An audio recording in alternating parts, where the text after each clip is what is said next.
नमस्कार दोस्तों, इडुटेरिया तथ्य संग्रह का हम लोग आधुनिक बिहार का इतिहास कर रहे थे और इस क्रम में ये पार्ट 2 है। ठीक है, इससे पहले हम लोगों ने पार्ट 1 को किया है जो कि इडुटेरिया तथ्य संग्रह नामक प्ले लिस्ट में अपलोड है। आप वहां से जाके पहले उसे देख लीजिए, फिर इस वीडियो पे आइएगा ताकि आपका पार्ट 1 पार्ट 2 दोनों ही अच्छे तरीके से कवर हो जाए। ठीक है, इस किताब के माध्यम से हम लोग रिवीजन कर रहे हैं क्योंकि ये किताब काफी संक्षेप में है और रिवीजन के द्वारा हम लोग चाह रहे हैं अधिक से अधिक अंक प्राप्त कर सके। ठीक है, मैं पहले ही आपको बता देना चाहता हूं, अगर आपने किसी व्यापक बुक का अध्ययन नहीं किया है तो पहले आपको उसको पढ़ना चाहिए, फिर रिवीजन करना चाहिए इस किताब के माध्यम से। ठीक है, लेकिन अगर आपके पास बहुत ही कम समय रह गया है, जैसे कि एग्जाम का 20 से 25 दिन है, तो उस हिसाब से अगर देखा जाए तो रिवीजन के लिए एक अच्छी पुस्तक है। ठीक है, तो चलिए पार्ट 2 में हम लोग शुरुआत करते हैं और कांग्रेस की स्थापना और बिहार, ठीक है, इससे आगे की घटनाक्रम को हम लोग देखेंगे। तो सबसे पहले देखते हैं भारतीय राष्ट्रीय कांग्रेस एक नजर में। तो स्थापना होती है 28 दिसंबर 1885 को। ठीक है, तो 1885 तो सबको याद रहता है, साथ में आपको 28 दिसंबर भी आपको याद रखना चाहिए। संस्थापक थे एलन ऑक्टोवियन ह्यूम। ठीक है, ये कौन थे? तो ब्रिटिश अधिकारी थे, आईसीएस अधिकारी थे। ठीक है, और जब 1857 का जिस समय विद्रोह होता, उस समय ये इटावा के कलेक्टर थे। ध्यान में रखिएगा, ये सब फैक्ट आपको कोई नहीं बताएगा, उस समय ये इटावा का कलेक्टर थे। और इन्होंने देखा से 1857 का विद्रोह सबसे बड़ा कारण क्या है? Miss governance. ठीक है, और कोई लीडर नहीं होना जो कि व्यापक स्तर पे अपनी बात सरकार के समक्ष रख सके, इसलिए 1857 का विद्रोह हिंसक हो गया। इन्हीं सारी बातों को मद्देनजर इनके मन में एक बात आई से कहीं ना कहीं से एक राष्ट्रीय स्तर पे एक ऐसी संस्था होनी चाहिए जो इनके बातों को आगे चल के गवर्नमेंट के सामने रखे। ठीक है, ताकि भविष्य में 1857 का विद्रोह ना हो पाए। ठीक है, और इन्हीं सबको देखते हुए एलन ऑक्टोवियन ह्यूम ने कांग्रेस की स्थापना करी। इसलिए शुरुआती में इसको सेफ्टी वॉल्व सिद्धांत भी कहा जाता है, कि कहीं ना कहीं से ब्रिटिश सरकार को बचाने के लिए कांग्रेस की स्थापना की गई थी। ठीक है, साथ में अगर ध्यान में रखे थे एलन ऑक्टोवियन ह्यूम, ये तो इटावा के कलेक्टर तो थे ही 1857 में, साथ में पक्षी वैज्ञानिक भी थे। ठीक है, तो ये भी आप ध्यान में रखना, कहीं कहीं पे प्रश्न पूछा जाता है और इनका कौन सा पेशा था? तो ये पक्षी वैज्ञानिक थे। ठीक है, ये आईसीएस अधिकारी थे, ध्यान में रखना है। इनकी मृत्यु 1912 में हो जाती है, इसीलिए 1912 में, जिसका सेशन बिहार में ही हो रहा था कांग्रेस का, उसी साल इनको कांग्रेस का जनक भी घोषित किया जाता है। तो ये भी आपको ध्यान में रखना चाहिए। स्थान की बात करेंगे तो गोकुलदास तेजपाल संस्कृत विद्यालय बंबई में इसकी स्थापना हुई। ठीक है, इसको आप भूलेंगे नहीं।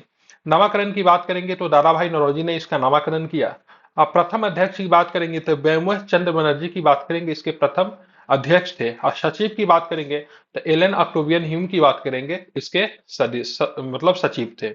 प्रारंभिक सदस्य कितना पार्टिसिपेट किया इसमें? तो 72 सदस्यों ने पार्टिसिपेट किया। और जिस समय कांग्रेस की स्थापना हुई उस समय अगर बात करेंगे, ब्रिटिश वायसराय कौन थे? The Lord Dufferin. ये आपको याद होना चाहिए। अब थोड़ा सा इस फैक्ट को हम लोग डिटेल्स में भी करते हैं। तो 28 दिसंबर 1885 को बंबई के गोकुलदास संस्कृत विद्यालय में ए ह्यूम के द्वारा भारतीय राष्ट्रीय कांग्रेस की स्थापना हुई। कांग्रेस की पहली बैठक पुणे में निर्धारित थी, लेकिन वहां पे क्या होता? प्लेग फैल जाता है, हैजा कह लीजिए, फिर प्लेग कह लीजिए। इसके वजह से मतलब क्या हुआ, इसको शिफ्ट करना पड़ा। ठीक है, इसलिए प्रथम बैठक का आयोजन कहाँ पे किया गया? बंबई में किया गया। प्रथम अधिवेशन की अध्यक्षता डब्ल्यू सी बनर्जी ने की थी, ध्यान में रखना। इस अधिवेशन में 72 प्रतिनिधियों ने भाग लिया, लेकिन बिहार का कोई भी प्रतिनिधि शामिल नहीं हुआ। तो ये आपको ध्यान में रखना है। तो पहले अधिवेशन में जहां पे 72 प्रतिनिधियों ने पार्टिसिपेट किया, वहां से बिहार के एक भी प्रतिनिधि मतलब इसमें शामिल नहीं हुए, मतलब जीरो थे। लेकिन कांग्रेस का दूसरा अधिवेशन जो ठीक एक साल के बाद होता है, वहां पे बिहार के 31 प्रतिनिधि शामिल हुए थे। तो ये भी आपको ध्यान में रखना चाहिए, इंपॉर्टेंट है डाटा, इसको आप याद रखिए, मेरे साथ दोहराइए। कांग्रेस के दूसरे अधिवेशन में बिहार के कितने प्रतिनिधियों ने पार्टिसिपेट किया? तो 31। कांग्रेस के पहले अधिवेशन में बिहार के कितने सदस्यों ने पार्टिसिपेट किया या फिर अधिवेशन में भाग लिया? तो ध्यान में रखना है, जीरो। और चलिए, आप जो याद करने वाला फैक्ट जो है, जो आपको याद होना चाहिए, तो मेरे साथ जोर जोर से, अगर आप वीडियो भी देख रहे हैं या फिर किताब भी अगर आपने खोल रखा है, तो इसको आवाज निकाल के पढ़ने का प्रयास कीजिए। अगर आप बोल के पढ़ेंगे तो बोली हुई चीजें जो होती है ना, दिमाग को जल्दी वो करता है, अट्रैक्ट करता है। इसलिए आप देखोगे फिल्म वगैरह का कहानी जो होता है, हमें स्वतः ही याद हो जाता है। ठीक है, लेकिन अगर वही अगर किताब पढ़े और मन में पढ़े तो वो चीजें जल्दी ध्यान में नहीं आती। इसलिए हमेशा प्रयास कीजिए बोल के पढ़े। ठीक है, हो सकता है कुछ लोग आपको बेवकूफ समझे से बच्चा की तरह पढ़ रहा है, लेकिन प्रयास कीजिए, अगर आप बोल के पढ़ पाते हो तो ज्यादा बेटर है। ठीक है, देखिए कांग्रेस का बिहार में जो अधिवेशन होता है, 3 अधिवेशन होता है। पहला 27वां, फिर 10 साल के बाद 37वां, और फिर 54वां। ठीक है, ये तीनों अधिवेशन आपको ध्यान में रखना है। 27वां अधिवेशन की बात करेंगे तो वर्ष 1912 में होता है। कहां पे होता है? बांकीपुर, पटना। ठीक है। और इसके अध्यक्ष की बात करेंगे तो आर एन मधोलकर जो थे इसके अध्यक्ष थे, ठीक है। आपको ध्यान में रखना चाहिए। अगेन आई एम रिपीटिंग, सुनिएगा। 27वां अधिवेशन 1912, बांकीपुर पटना में अध्यक्ष कौन थे? तो आर एन मधोलकर। चलिए अब आते हैं अगला अधिवेशन।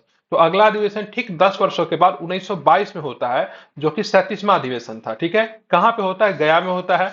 और इसके अध्यक्ष की बात करेंगे तो कौन थे? चित्तरंजन दास, ठीक है। यहाँ पे मतलब चेंजर और नो चेंजर के बीच में मतलब क्या होगा? मतभेद हो गया, जिसकी वजह से आप देखोगे तो चित्तरंजन दास और मोतीलाल नेहरू आगे चल के 1923 में स्वराज पार्टी की भी स्थापना करते हैं, ठीक है। तो यहाँ पे दोनों के बीच में मतभेद हो गया, लेकिन इन्होंने पार्टी नहीं छोड़ी थी, ना तो चित्तरंजन दास जी ने और नहीं मतलब मोतीलाल नेहरू जी ने, ठीक है। कांग्रेस में रहते हुए इन्होंने मतलब क्या किया? एक अलग से पार्टी बनाई जिसको स्वराज पार्टी कहते हैं, जो कि मतलब चेंजिंग में विश्वास करता था, बदलाव में विश्वास करता था, ठीक है। 54वां अधिवेशन की बात करेंगे तो 1940 में होता है, ठीक है। उस समय का रामगढ़, ठीक है, अभी झारखंड में ही आता है, ध्यान में रखना। मौलाना अबुल कलाम आजाद जो थे इसके अध्यक्ष बने थे। अब मौलाना अबुल कलाम आजाद जब इसके अध्यक्ष बने तो लगभग 6 वर्षों तक, ठीक है, आगे चल के आई थिंक 1946 तक ये कंटिन्यूअसली मतलब अध्यक्ष रहे। तो ये कांग्रेस के सबसे यंगेस्ट, सबसे मतलब यंगेस्ट मतलब अध्यक्ष थे, और कांग्रेस में सबसे अधिक दिन तक अध्यक्ष रहने का भी रिकॉर्ड जो है मौलाना अबुल कलाम आजाद जी का है। रीजन क्या है? 1940 के बाद आप देखोगे तो भारत छोड़ो आंदोलन की भी शुरुआत हो जाती है कुछ वर्षों के बाद, और साथ में देखोगे तो द्वितीय विश्व युद्ध की शुरुआत जो थी 1940 से पहले ही होगी रहती है। तो इसलिए आगे कोई अधिवेशन ही नहीं होता है, ठीक है। तो इसको आपको ध्यान में रखना चाहिए। तो मैं रिपीट कर दे रहा हूं, कांग्रेस का कौन कौन सा अधिवेशन बिहार में हुआ? तो 27, 37 और 54। 27 वाला कब हुआ? तो 1912 में। 37 वाला कब हुआ? 1922 में। और 54वां वाला कब हुआ? तो ध्यान में रखना 1940 में। पहला अधिवेशन जो हुआ 27वां अधिवेशन बिहार में, वो बांकीपुर पटना में। 37वां की बात करेंगे गया में। 54वां की बात करेंगे रामगढ़ झारखंड में। पहले अध्यक्ष मतलब 27वां अधिवेशन की बात करेंगे आर एन मडोलकर। 37वां की बात करेंगे चित्तरंजन दास, और 54वां की बात करेंगे तो मौलाना अबुल कलाम आजाद। अब आते हैं, देखेंगे यहाँ पे कुछ विशेषता भी थी इन अधिवेशनों को, तो इसके ऊपर हम लोग थोड़ा बात करते हैं। तो आर एन मधोलकर की बात करेंगे, इसके अध्यक्षता थे कितने नंबर के? तो 27वां अधिवेशन जो कि बांकीपुर पटना में हुआ था। सच्चिदानंद महासचिव थे, ध्यान में रखना ये बिहार से ही थे। तो महासचिव कौन थे ये आपसे पूछा जा सकता है। तो सच्चिदानंद की बात करेंगे तो यहाँ पे महासचिव बने थे। मजहरुल हक की बात करेंगे तो स्वागतकर्ता थे। बैठक में एओ हुम को कांग्रेस का पिता घोषित किया गया। रीजन क्या था? तो ध्यान में रखना इसी साल एओ हुम का मृत्यु हुआ था, ठीक है, जो कि बात मैंने पहले भी आपको बताई, ठीक है। इसलिए कांग्रेस का पिता या फिर कांग्रेस का जनक की बात करेंगे तो ये 27वां अधिवेशन 1912 में एओ हुम को घोषित किया गया। कांग्रेस में सदस्यता शुल्क को 5 रुपए से घटाकर 1 रुपया कर दिया गया। तो यह भी आपको ध्यान में रखना, यह प्रश्न पूछा जाता है। तो कांग्रेस के किस अधिवेशन में सदस्यता शुल्क को 5 रुपए से घटाकर 1 रुपया कर दिया गया? तो 27वां अधिवेशन जो कि बांकीपुर पटना बिहार में हुआ था, जिसके अध्यक्षता कौन थे? आर एन मधोलकर थे। और महासचिव की बात करेंगे तो सच्चिदानंद सिन्हा थे। मजहरुल हक की बात करेंगे तो ये स्वागत करता थे, ठीक है। इसी अधिवेशन में एओ हुम को कांग्रेस का पिता भी घोषित किया गया, ये आपको ध्यान में होना चाहिए। अब हम आते गया अधिवेशन, ठीक है। कब हुआ गया अधिवेशन? तो ये 37वां अधिवेशन था। आपको ध्यान में रखना 1922 में होता है। चितरंजन दास ने इसकी अध्यक्षता की। बैठक में असहयोग आंदोलन की समाप्ति के विषय पर कांग्रेस में मतभेद उत्पन्न हो गया। चितरंजन दास और मोतीलाल नेहरू के नेतृत्व में चुनाव में भाग लेने पर सहमति बनी और उन्होंने स्वराज पार्टी की स्थापना की, ठीक है। तो कांग्रेस के अन्य सदस्य जो थे, जो कि चाहते थे से हम भाई विधानसभा के चुनाव में पार्टिसिपेट नहीं करें, उनको मतलब नो चेंजर कहा गया। और जो चाहते थे से नहीं, कांग्रेस में रहते हुए भी हम लोग विधानसभा के चुनाव में पार्टिसिपेट करें और साथ में हम लोग क्या करें, सदन के अंदर में जाकर ब्रिटिश सरकार का विरोध करे, इनको चेंजर कहा गया, ठीक है। तो चेंजर जो थे कौन थे? तो स्वराजी जो थे वो चेंजर थे। अब चेंजर के जो प्रमुख नेता जो थे उनमें आपको ध्यान में रखना मोतीलाल नेहरू, चितरंजन दास, विट्ठल भाई पटेल, ठीक है। विट्ठल भाई पटेल आपको ध्यान में रखना सरदार वल्लभ भाई पटेल के बड़े भाई थे। तो विट्ठल भाई पटेल जो थे ध्यान में रखना चेंजर में थे, वो चाहते थे, बदलाव चाहते थे। और जो सबसे बड़ा नो चेंजर की बात करेंगे, जो रूढ़िवादी जो थे, उसमें सरदार वल्लभ भाई पटेल शामिल थे। तो इसको आपको ध्यान में रखना चाहिए। अब आते हैं रामगढ़ अधिवेशन की बात करेंगे। तो मौलाना अबुल कलाम आजाद ने अध्यक्षता की। बैठक में द्वितीय विश्व युद्ध के संबंध में ब्रिटिश शासन के विरोध का निर्णय लिया गया। इस बार सुभाष चंद्र बोस एवं शाहजाहान सरस्वती के नेतृत्व में कांग्रेस के विरोध में बैठकें भी हुई थी। तो ये भी आपको ध्यान में रखना। सहजानंद सरस्वती बिहार के बड़े किसान नेता थे, तो इसको आप नहीं भूल सकते। अब आते हैं बंग भंग विरोधी आंदोलन और बिहार। बंगाल विभाजन की घोषणा कब होती है, तो ध्यान में रखना 20 जुलाई 1905 को होती है। ये यहाँ पे कुछ तारीख जो है, 2-3 तारीख है, इसको आपको ध्यान में रखना चाहिए, काफी इंपोर्टेंट है। तो 20 जुलाई 1905 को क्या होती है, बंगाल विभाजन की घोषणा होती है। को तत्कालीन वायसराय लॉर्ड कर्जन ने की थी। ठीक है, इस समय बंगाल जिस समय विभाजन की घोषणा हुई, उस समय वायसराय कौन था, तो कर्जन था। 16 अक्टूबर 1905 को प्रभावी हुआ। तो अगर आपसे घोषणा बोला जाए तो 20 जुलाई बताएंगे।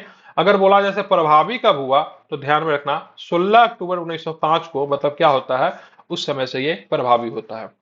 कर्जन के द्वारा बंगाल विभाजन के पीछे कारण क्या बताया गया, तो उसने बोला भाई साहब इसके पीछे प्रशासनिक कारण है, क्योंकि बंगाल जो था उस समय बहुत बड़ा था। रीजन क्या था, अभी पूरा पश्चिम बंगाल, पूरा बांग्लादेश, पूरा बिहार, पूरा झारखंड, पूरा ओडिशा, ये सारा को इंक्लूड करके अब देखोगे तो अकेले एक केवल बंगाल था, जो कि अगर आप देखते हो तो ब्रिटेन से भी कई गुना बड़ा हो गया। ठीक है, जबकि बंगाल विभाजन का वास्तविक कारण बंगाल में फैल रहे राष्ट्रवादी आंदोलन की भावना को कमजोर करना था इनका, क्योंकि महाराष्ट्र में ऑलरेडी राष्ट्रवादी आंदोलन फैल चुका था, जिसको लेकर ऑलरेडी ये काफी परेशान था। तो इसने सोचा से क्यों ना बंगाल का विभाजन कर दिया जाए, और इसको पूर्वी बंगाल और पश्चिमी बंगाल में विभाजन कर देंगे तो क्या होगा, पूर्वी बंगाल के जो मुसलमान जो थे उनका जुड़ाव जो था बंगाल से, मतलब क्या हो जाएगा, समाप्त हो जाएगा। लेकिन बंगाल में एक चीजें जो थी, जो कि सबको समान बनाती थी, रीजन क्या था, उनका भाषा, उनका कल्चर, उनका खान पान, उनमें समानता थी। भले ही धर्म अलग अलग था, पूर्वी बंगाल में ज्यादातर लोग जो थे वहां पे इस्लाम को फॉलो करते थे, आप पश्चिम बंगाल में हिंदुइज्म का, लेकिन उनमें कल्चर अभी भी आप देखोगे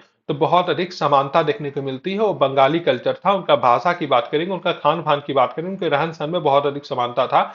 इसको लेकर पूरे देश में मतलब क्या हुआ, जमकर विरोध हुआ। ठीक है, विभाजन के विरोध में संपूर्ण देश में बंग भंग विरोधी आंदोलन शुरू हुआ। अब बंगाल विभाजन के विरोध में बिहार में प्रधानाध्यापक सतीश चंद्र चक्रवर्ती की प्रेरणा से दरभंगा में रक्षाबंधन मनाया गया। ध्यान में रखना, यहाँ पे दो चीजें पूछी जाएगी। तो सबसे पहले बंगाल विभाजन के विरोध में किसकी प्रेरणा से संपूर्ण भारत में रक्षाबंधन मनाया गया, तो ध्यान में रखना रविंद्रनाथ टैगोर जी।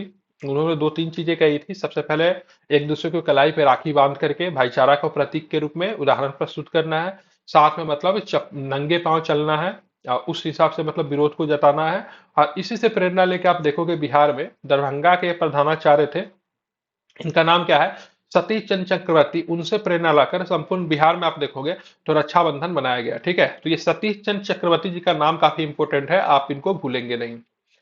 विरोध को सशक्त बनाने के लिए बिहारी स्टूडेंट कॉन्फ्रेंस की स्थापना की गई, ये 1906 में हुई थी। ये आपको ध्यान में रखना है, बिहारी स्टूडेंट कॉन्फ्रेंस की स्थापना कब की गई, तो 1906 में की गई। ठीक है, आगे चल के क्या होता है, विद्रोह जब काफी सशक्त हो जाता है तो आप देखोगे बंगाल विभाजन को 12 दिसंबर 1911 को रद्द कर दिया गया। ठीक है, तो 12 दिसंबर 1911 को रद्द कर दिया गया, मतलब पश्चिमी बंगाल और पूर्वी बंगाल जो बट रहा था उसको रद्द कर दिया गया, लेकिन बंगाल से बिहार को अलग किया गया, जो कि एक उस समय की मांग भी थी। ठीक है, तो मतलब सिंपल सी बात है, बंगाल का विभाजन धर्म के आधार पर करना किया गया था, लेकिन कर्जन ने इसका पीछे प्रशासनिक कारण को बताया था, जो कि सरासर झूठ था। अब आते मुजफ्फरपुर बम कांड।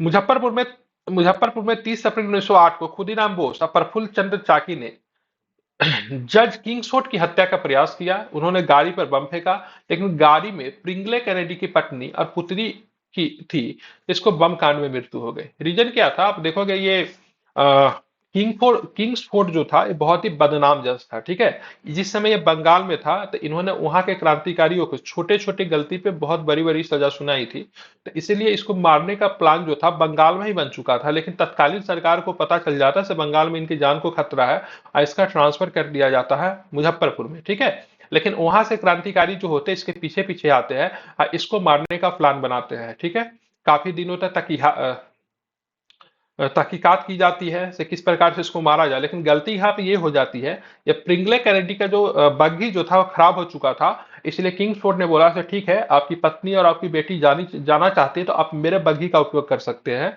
ठीक है, तो यही पे कंफ्यूजन क्रिएट हो गया। ठीक है, बग्घी तो किंग्सफोर्ड का था, लेकिन उसमें लोग जो थे दूसरे थे, और किंग्सफोर्ड का बग्घी को समझकर इस पे खुदीराम बोस जी और साथ में शहीद प्रफुल्ल चंद्र चाकी जी ने क्या किया, इस पे बम फेंका। जिसमें से कौन कौन कौन मारे गए, तो कैनेडी की पत्नी मारी गई और साथ में उसकी पुत्री भी मारी गई। घटना के बाद वो दोनों रेलवे लाइन से समस्तीपुर भाग निकले। प्रफुल्ल चाकी ने गिरफ्तारी से बचने के लिए मोकामा स्टेशन के पास में आत्महत्या कर ली। ध्यान में रखना, ये पटना की तरफ गए और वहां पे मोकामा स्टेशन के पास में आत्महत्या कर ली। अब खुदीराम बोस जो थे पूसा में पकड़े गए, ठीक है, ये भी आपको ध्यान में, कहाँ पे पकड़े गए, तो पूसा में पकड़े गए। खुदीराम बोस को ध्यान में रखना, 18 वर्ष की आयु में 11 अगस्त 1908 को फांसी की सजा दी गई है। और इनके जो वकील जो थे खुदीराम बोस के, मुजफ्फरपुर के ही एक व्यक्ति थे जिनका नाम था कालिदास बसु। तो ये नाम बड़ा इंपॉर्टेंट है, आपको ध्यान में रखना, पूछते हैं। तो खुदीराम बोस का जो वकील जो था उनका नाम क्या था, तो कालिदास बसु की बात करेंगे, इनके वकील थे, ठीक है। ये भूलेंगे नहीं, हालांकि केबीसी नैनो में मैंने बहुत ही डिटेल से पढ़ा, एक बार मैं मॉडर्न हिस्ट्री केबीसी नैनो को भी बहुत अच्छे से पढ़ा दूंगा। तो कालिदास बसु का नाम आपको ध्यान में रखना है। कहाँ पे पकड़े गए थे, तो ये पूसा में पकड़े गए थे, और ये जो थे मोकामा में इन्होंने आत्महत्या कर ली थी। अब यहाँ पे देखेंगे होम रूल आंदोलन और बिहार। 1916 में एनी बेसेंट के नेतृत्व में मद्रास तथा बाल गंगाधर तिलक के नेतृत्व में पूना में होम रूल लीग की स्थापना होती है। दो चीजें हैं, दो तरह के होम रूल लीग बनी, एक का नेतृत्व एनी बेसेंट कर रहे थे जो कि 1916 में ही था, जो कि जिसका क्षेत्र मद्रास में था, ठीक है। और बाल गंगाधर तिलक के नेतृत्व में पूना में होम रूल लीग की स्थापना की गई, लेकिन ये महाराष्ट्र में था, लेकिन इसमें बंबई का क्षेत्र नहीं आता था, यह भी आपको ध्यान में रखना है। अब यहाँ पे देखो कि बिहार में 16 दिसंबर 1916 को मौलाना मजरूल हक की अध्यक्षता में होम रूल लीग की शाखा की स्थापना हुई थी। ये डाटा आपके लिए बड़ा इंपॉर्टेंट हो जाता है। तो 16 दिसंबर 1916 को बिहार में होम रूल लीग की शाखा की स्थापना हुई थी। उसका नेतृत्व कौन कर रहे थे, उनके अध्यक्ष कौन थे, तो मौलाना मजहरुल हक, ध्यान में आपको रखना है।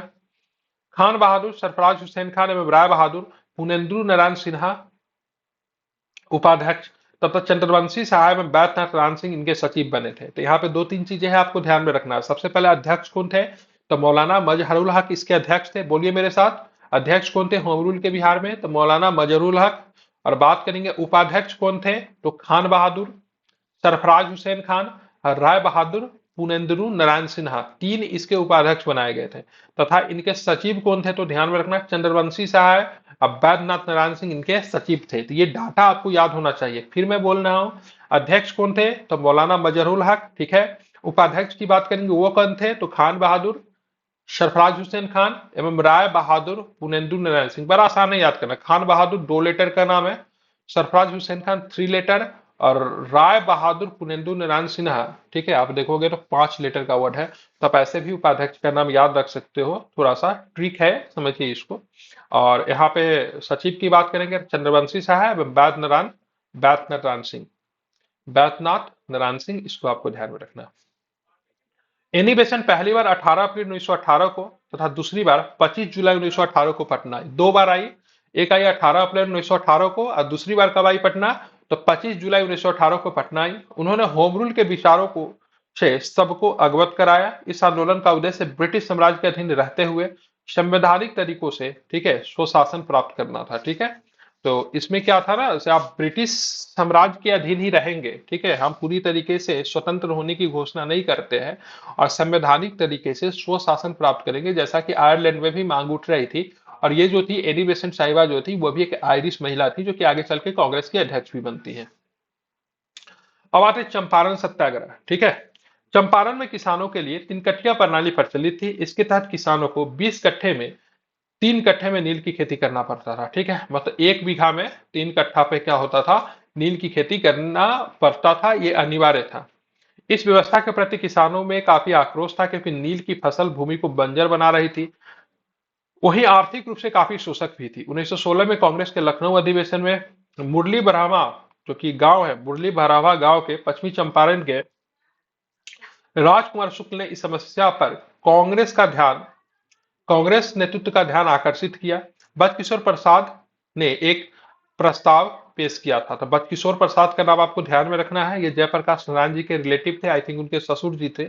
उन्होंने मतलब क्या किया, ध्यान आकर्षित किया से भाई साहब चंपारण के किसानों के साथ गलत हो रहा है, ठीक है। यहाँ पे थोड़ा गांधी जी के लेकर फैक्ट है, उसको मैं आपको बता देता हूँ। गांधी जी जब चंपारण आए तो उन पर गांधी जी पर धारा 144 के उल्लंघन का अभियोग चलाया गया। महात्मा गांधी ने कहा कि मैंने आज्ञा का उल्लंघन नहीं किया है, क्योंकि अवज्ञा के पूर्व मैंने कारणों से अवगत कराया था। मजिस्ट्रेट ने अपने फैसलों को सुरक्षित रखा। अगले दिन मजिस्ट्रेट ने 100 रुपए की जमानत देने को कहा, ठीक है, ध्यान में रखना। लेकिन गांधी जी ने कहा मेरे पास कोई भी जमानतदार नहीं है और न ही मैं जमानत दे सकता हूं। अंततः मजिस्ट्रेट ने उन्हें स्वयं उनका ठीक है, मुचकला भरा तथा उन्हें जाने की आज्ञा दे दी। इसके बाद वो रातों रात चंपारण में काफी लोकप्रिय हो गए थे। ठीक है, एक मूवी आई थी गांधी, उसको आपको देखना चाहिए 1982 में, रिचर्ड एटनबरो ने एक्टिंग किया है उसमें, तो उसको आपको देखना चाहिए, उसमें बहुत अच्छे तरीके से दिखाया था। यहाँ पे यह भी पूछा जाता है कि चंपारण सत्याग्रह के दौरान गांधी जी ने गांधी जी के ऊपर मजिस्ट्रेट ने कितने रुपए जमानत देने को कहा था, तो 100 रुपए दिया था, लेकिन बाद में गांधी जी ने उसे इनकार कर दिया था देने से, तो बाद में उनको छोड़ दिया गया था। तो ये 100 रुपए आपसे पूछा जा सकता है, आपको ये याद रखना चाहिए। अब यहाँ पे देखेंगे, राजकुमार शुक्ल ने इस समस्या पर कांग्रेस का ध्यान आकर्षित किया और बचकिशोर प्रसाद ने एक प्रस्ताव को पेश किया। राजकुमार शुक्ल जी का गांव का नाम क्या था? मुरली भरावा गांव, जो कि पश्चिमी चंपारण में आता है। राजकुमार शुक्ल ने महात्मा गांधी जी को बिहार आकर किसानों की समस्या सुनने के लिए आमंत्रित किया। गांधी जी ने कलकत्ता से 10 अप्रैल 1917 को पटना पहुंचे। ठीक है, तो ये पूछा जा सकता है, तो बताओ वो पटना कब पहुंचे? तो 10 अप्रैल 1917 को पटना पहुंचे थे। ठीक है, कलकत्ता होते हुए। अब 15 अप्रैल 1917 को वे चंपारण पहुंचे। चंपारण में कहां पे? तो मोतिहारी पहुंचे। तो 10 अप्रैल 1917 को कहां पे? पटना, बिहार में। और ठीक 5 दिन के बाद 1917 को कहां पे पहुंचते हैं? तो चंपारण के मोतिहारी पहुंचते हैं। उन्होंने प्लांटर्स एसोसिएशन के सचिव जे.एम. विल्सन से जांच कार्य में सहयोग करने का अनुरोध किया। ठीक है, तो प्लांटर्स एसोसिएशन के सचिव कौन थे? तो जे.एम. विल्सन। उनसे बात हुई इनकी और उन्होंने बोला से भाई साहब से हमारा सहयोग करें। इसी दौरान एक वहां का बहुत बड़ा जो प्लांटर जो था, गांधी जी को अपने घर पे भोजन के पे आमंत्रित करता है, जहां पे गांधी जी के साथ कौन थे? तो राजेंद्र प्रसाद गए थे। ये ध्यान में रखना, ये बातें बाद में पता चलती है, आजादी के बाद पता चलती है, जब राजेंद्र बाबू बिहार के दौरे पे होते हैं। ठीक है, तो साथ में प्लांटर्स ने जब गांधी जी को बुलाया से चलिए हमारे यहाँ भोजन पे आइए, तो गांधी जी वहां पे पहुंचे और साथ में कौन था? तो राजेंद्र बाबू था। ठीक है, लेकिन यहाँ पे गांधी जी को मारने का प्लान था, लेकिन ये बत्तख मियां नामक रसोइया ने सारा पोल खोल दिया। ठीक है, इस बात की जानकारी केवल किसको थी? तो 3 लोगों को थी, एक बत्तख मियां को थी, गांधी जी को थी, या साथ में राजेंद्र बाबू को थी। लेकिन गांधी जी का तो देहांत हो गया 1948 में, तब ये बात की जानकारी केवल बत्तख मियां को, राजेंद्र बाबू को थी। लेकिन राजेंद्र बाबू जब राष्ट्रपति बनने के बाद जब बिहार आए, तो उन्होंने इस बात की जानकारी लोगों को दी कि भाई ये बत्तख मियां है, इन्होंने मतलब क्या किया है, गांधी की जान बचाई थी, इनको मतलब जमीन वगैरह ये सब सारी चीजें दी जाए। ठीक है, तो बाद में इनको सरकार के द्वारा सम्मानित भी किया जाता है। तो बत्तख मियां का नाम आपको ध्यान में रखना है, एक रसोईया थे, भोजन में मिले जहर से उनकी जान बचाई थी, तो इसको आपको ध्यान में रखना है। इस बात का खुलासा किसने किया था? तो राजेंद्र प्रसाद जी ने किया था। ठीक है, अब यहाँ पे देखेंगे चंपारण के जिला मजिस्ट्रेट जिनका नाम था डब्ल्यू जे हार्डकॉक, इन्हें ने 16 अप्रैल 1917 को ईस्वी को गांधी जी का चंपारण छोड़ने संबंधी अधिसूचना जारी की।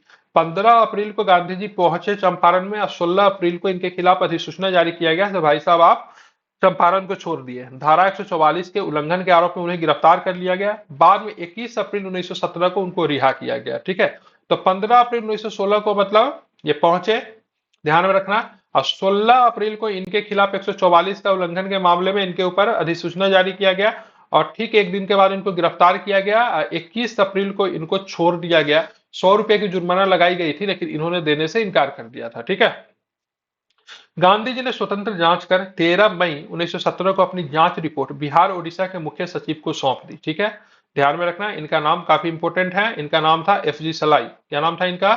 नहीं नहीं, सॉरी मिस्टेक, ये मध्य प्रदेश के आयुक्त का नाम एफ.जी. सलाई था, जो कि आगे चल के चंपारण एग्रीगेरियन कमेटी के अध्यक्ष भी थे। ठीक है, तो गांधी जी ने स्वतंत्र जांच करके 13 मई 1917 को अपनी जांच रिपोर्ट बिहार ओडिशा के मुख्य सचिव को सौंपी।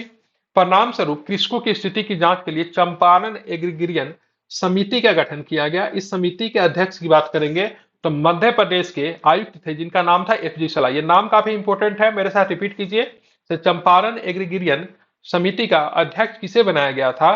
तो उस समय के मध्य प्रदेश के आयुक्त एफ.जी. सलाई को बनाया गया था। इसमें और सदस्य कौन कौन थे? तो इसमें महात्मा गांधी थे, एल.सी. आदामी थे, राजा हरिहर प्रसाद थे, नारायण सिंह थे, डी.जे. रीड थे एवं जी रहनी थे। तो इसका नाम आपको ध्यान में रखना है। महात्मा गांधी तो इसके सदस्य थे, अन्य लोगों का भी नाम ध्यान में रखिए, जैसे एल.सी. आदामी, राजा हरिहर प्रसाद, नारायण सिंह, डी.जे. रीड, जी रैनी, ये सबके सब जो थे इनके मतलब क्या थे? सदस्य थे। समिति ने अपनी रिपोर्ट तिनकठिया प्रणाली समाप्त करने की अनुशंसा की। परिणाम स्वरूप तिनकठिया प्रथा पर प्रतिबंध लगा दिया गया। ठीक है, मतलब आप किसी भी व्यक्ति को 3 कट्ठिया प्रथा के अंतर्गत 3 कट्ठे पे भूमि करने की खेती करने की आवश्यकता नहीं थी। साथ ही किसानों से अवैध वसूली का 25% किसानों को वापस करने का भी आदेश दिया गया। ठीक है, मतलब जो अवैध वसूली किया गया था उसका 25% वापस किया जाएगा। इस प्रकार गांधी जी भारत में प्रथम सत्याग्रह का प्रयोग करने में सफल रहे। तो यहाँ पे गांधी जी ने भारत में पहला सफल प्रयोग किया भी था, साथ में शबनीय अवज्ञा का भी इन्होंने प्रयोग किया था। आप बोलोगे सर शबनीय अवज्ञा का प्रयोग इन्होंने कैसे किया? तो देखिए दो जगह पे आप देखना, जब 144 जब लगा था, इनको बोला गया था चंपारण छोड़ने के लिए, तो इन्होंने चंपारण छोड़ने से इनकार कर दिया था। तो यहाँ पे सविनय अवज्ञा का प्रयोग इन्होंने किया। और साथ में जब इनके ऊपर जब 100 रुपया का जब जुर्माना लगाया गया, तो इन्होंने वो मुकदमा जब इनके ऊपर लगाया गया था तो 100 रुपया की जुर्माना भरने के लिए कोर्ट के द्वारा कहा गया था, तो इन्होंने 100 रुपया की जमानत देने से भी इनकार कर दी थी। ठीक है, तो गांधी जी ने भारत में पहला सत्याग्रह का प्रयोग कहां पे किया? चंपारण में किया था, और वो शबनीय अवज्ञा के रूप में किया था। इसको आपको नहीं भूलना चाहिए। ठीक है, तो चंपारण सत्याग्रह गांधी जी द्वारा भारत में चलाया गया प्रथम सत्याग्रह था। आप कुछ फैक्ट के ऊपर हम लोग देख लेते हैं। 23 अगस्त 1875 को राजकुमार शुक्ल जी का जन्म हुआ था। किस गांव में हुआ था? तो ध्यान रखना, मुरली बरहावा गांव में हुआ था, बहुत ही कम आयु में। ठीक है, आप देखोगे तो लगभग 50 54 साल की एज थी, 54 55 साल की। उस समय इनका 20 मई 1929 को इनका देहांत हो गया। चंपारण में गांधी जी के प्रमुख सहयोगी की बात करेंगे, राजकुमार शुक्ल, जो कि गांधी जी को आमंत्रण किए थे। बचकिशोर प्रसाद थे, राजेंद्र प्रसाद थे, अनुग्रह नारायण सिन्हा थे, रामनवमी प्रसाद थे, मजरुल हक थे, बाबू गया प्रसाद सिंह थे, महादेव देसाई थे, जेवी कृपलानी थे, नरहरि पारेख थे, शंभू शरण वर्मा थे, धरणीधर थे। ठीक है, तो ये सारे के सारे नाम आपको ध्यान में रखना है। कभी कभी इसमें प्रश्न किस प्रकार से पूछेगा सो बता दे रहा हूं। इसमें पूछेगा चंपारण में गांधी जी के प्रमुख सहयोगी इनमें से कौन नहीं थे, और उसमें ऑप्शन में आपको दिया रहता है जयप्रकाश नारायण जी। ठीक है, तो जयप्रकाश नारायण जी अभी कहीं भी रोल में नहीं आएंगे, वो भारत छोड़ो आंदोलन के दौरान रोल में आते हैं। तो ध्यान रखना जयप्रकाश नारायण जी नहीं थे, मोतीलाल नेहरू नहीं थे। ये दो ऑप्शन दिया रहता है, तो इसको आप फाइंड आउट कर सकते हैं। ठीक है, तो ये कुछ सहयोगी थे, इनका नाम आपको ध्यान में रखना चाहिए। अब आते हैं दरभंगा किसान आंदोलन, जो कि आप देखोगे 1919 से लेकर 1921 तक चला। दरभंगा सॉरी चंपारण सत्याग्रह से प्रेरित होकर 1919 में मधुबनी दरभंगा जिले के किसानों ने बढ़े हुए लगान के विरुद्ध में स्वामी विद्यानंद के नेतृत्व में दरभंगा राज्य के विरुद्ध आंदोलन किया। ठीक है, तो दरभंगा राज्य के विरुद्ध आंदोलन जो किया उसमें नेतृत्वकर्ता कौन थे? तो स्वामी विद्यानंद। ठीक है, दरभंगा में किसान आंदोलन के नेता की बात करेंगे कौन थे? तो स्वामी विद्यानंद। ये स्वामी विद्यानंद अलग है, स्वामी सहजानंद अलग है, दोनों को एक साथ मिक्स मत कीजिएगा। दरभंगा राव द्वारा लगान के दर में छूट दिए जाने के उपरांत 1920-21 में आंदोलन की बात करेंगे, समाप्त हो गया। अब आते हैं बकासत किसान आंदोलन, ये काफी इंपोर्टेंट है। जमींदारी प्रथा के विरोध में बिहार के किसानों ने बकासत कृषक आंदोलन चलाया। यह आंदोलन जमींदारों द्वारा किसानों से भूमि संबंधित अधिकार छीने जाने के विरोध में था। इस आंदोलन को नेतृत्व स्वामी सहजानंद सरस्वती ने किया। इस आंदोलन के क्रम में गया में यदुनंदन शर्मा, दरभंगा एवं सारण में यमुना कारगी, अनाबारी में राहुल शंकरत्यान ने अपना महत्वपूर्ण योगदान दिया। ये बसाकत किसान आंदोलन था, जिसमें मतलब आप देखोगे किसानों की जो भूमि जो छीन ली गई थी राजस्व न चुकाने की वजह से, तो उनकी भूमि को फिर से वापस मांगे जाने की मांग थी। ठीक है, इसका अगर बात करोगे आंदोलन का नेतृत्व की बात करेंगे बिहार में किसने किया, तो ध्यान में रखना स्वामी सहजानंद सरस्वती। लेकिन विभिन्न जगहों से बहुत सारे नेता भी इसमें निकल कर आते हैं, किसान नेता, जिनमें से आप देखो कि गया में कौन थे? यदुनंदन शर्मा। पूछते हैं थोड़ा सा, आप भले ही यहाँ पे स्वामी सहजानंद सरस्वती का नाम भूल जाना, लेकिन क्षेत्रीय नेता का नाम एग्जाम में कई बार पूछा गया है, तो आपको ये याद होना चाहिए। यदुनंदन शर्मा कहाँ से थे? तो ध्यान रखना गया से थे। दरभंगा एवं सारण से कौन थे? तो यमुना कारगी थे। मैं रिपीट कर रहा हूँ, सुनिएगा। अनावारी से कौन थे? तो ध्यान में रखना राहुल शंकरत्यान थे। फिर मैं बोल रहा हूँ, गया से यदुनंदन शर्मा, दरभंगा एवं सारण से बात करेंगे तो यमुनाकारी, अनावरी से कौन थे? तो ध्यान में रखना राहुल संकीर्तन। इन्होंने अपना महत्वपूर्ण योगदान दिया था, आप इसे नहीं भूल सकते हैं। अब आते किसान सभा। अब इस बार की बात करेंगे तो ध्यान में रखना, यहाँ पे कुछ प्रश्न पूछे गए थे। इसी बार पूछा गया था, स्वामी सहजानंद सरस्वती की प्रमुख रचनाएं इसी बार दी गई थी। ठीक है, इस बार के एग्जाम में था। तो यहाँ पे मैं थोड़ा सा नाम रिपीट कर दे रहा हूँ उनकी प्रमुख रचनाओं का, आपको ध्यान में रखना। हुंकार, ये सबसे प्रमुख था। किसानों की सबसे बड़ा माउथ स्पीच। ठीक है, ध्यान में रखना कौन था? माउथ स्पीच की बात करेंगे तो सबसे बड़ा किसानों का माउथ स्पीच की बात करेंगे तो ध्यान में रखना कौन था? हुंकार था।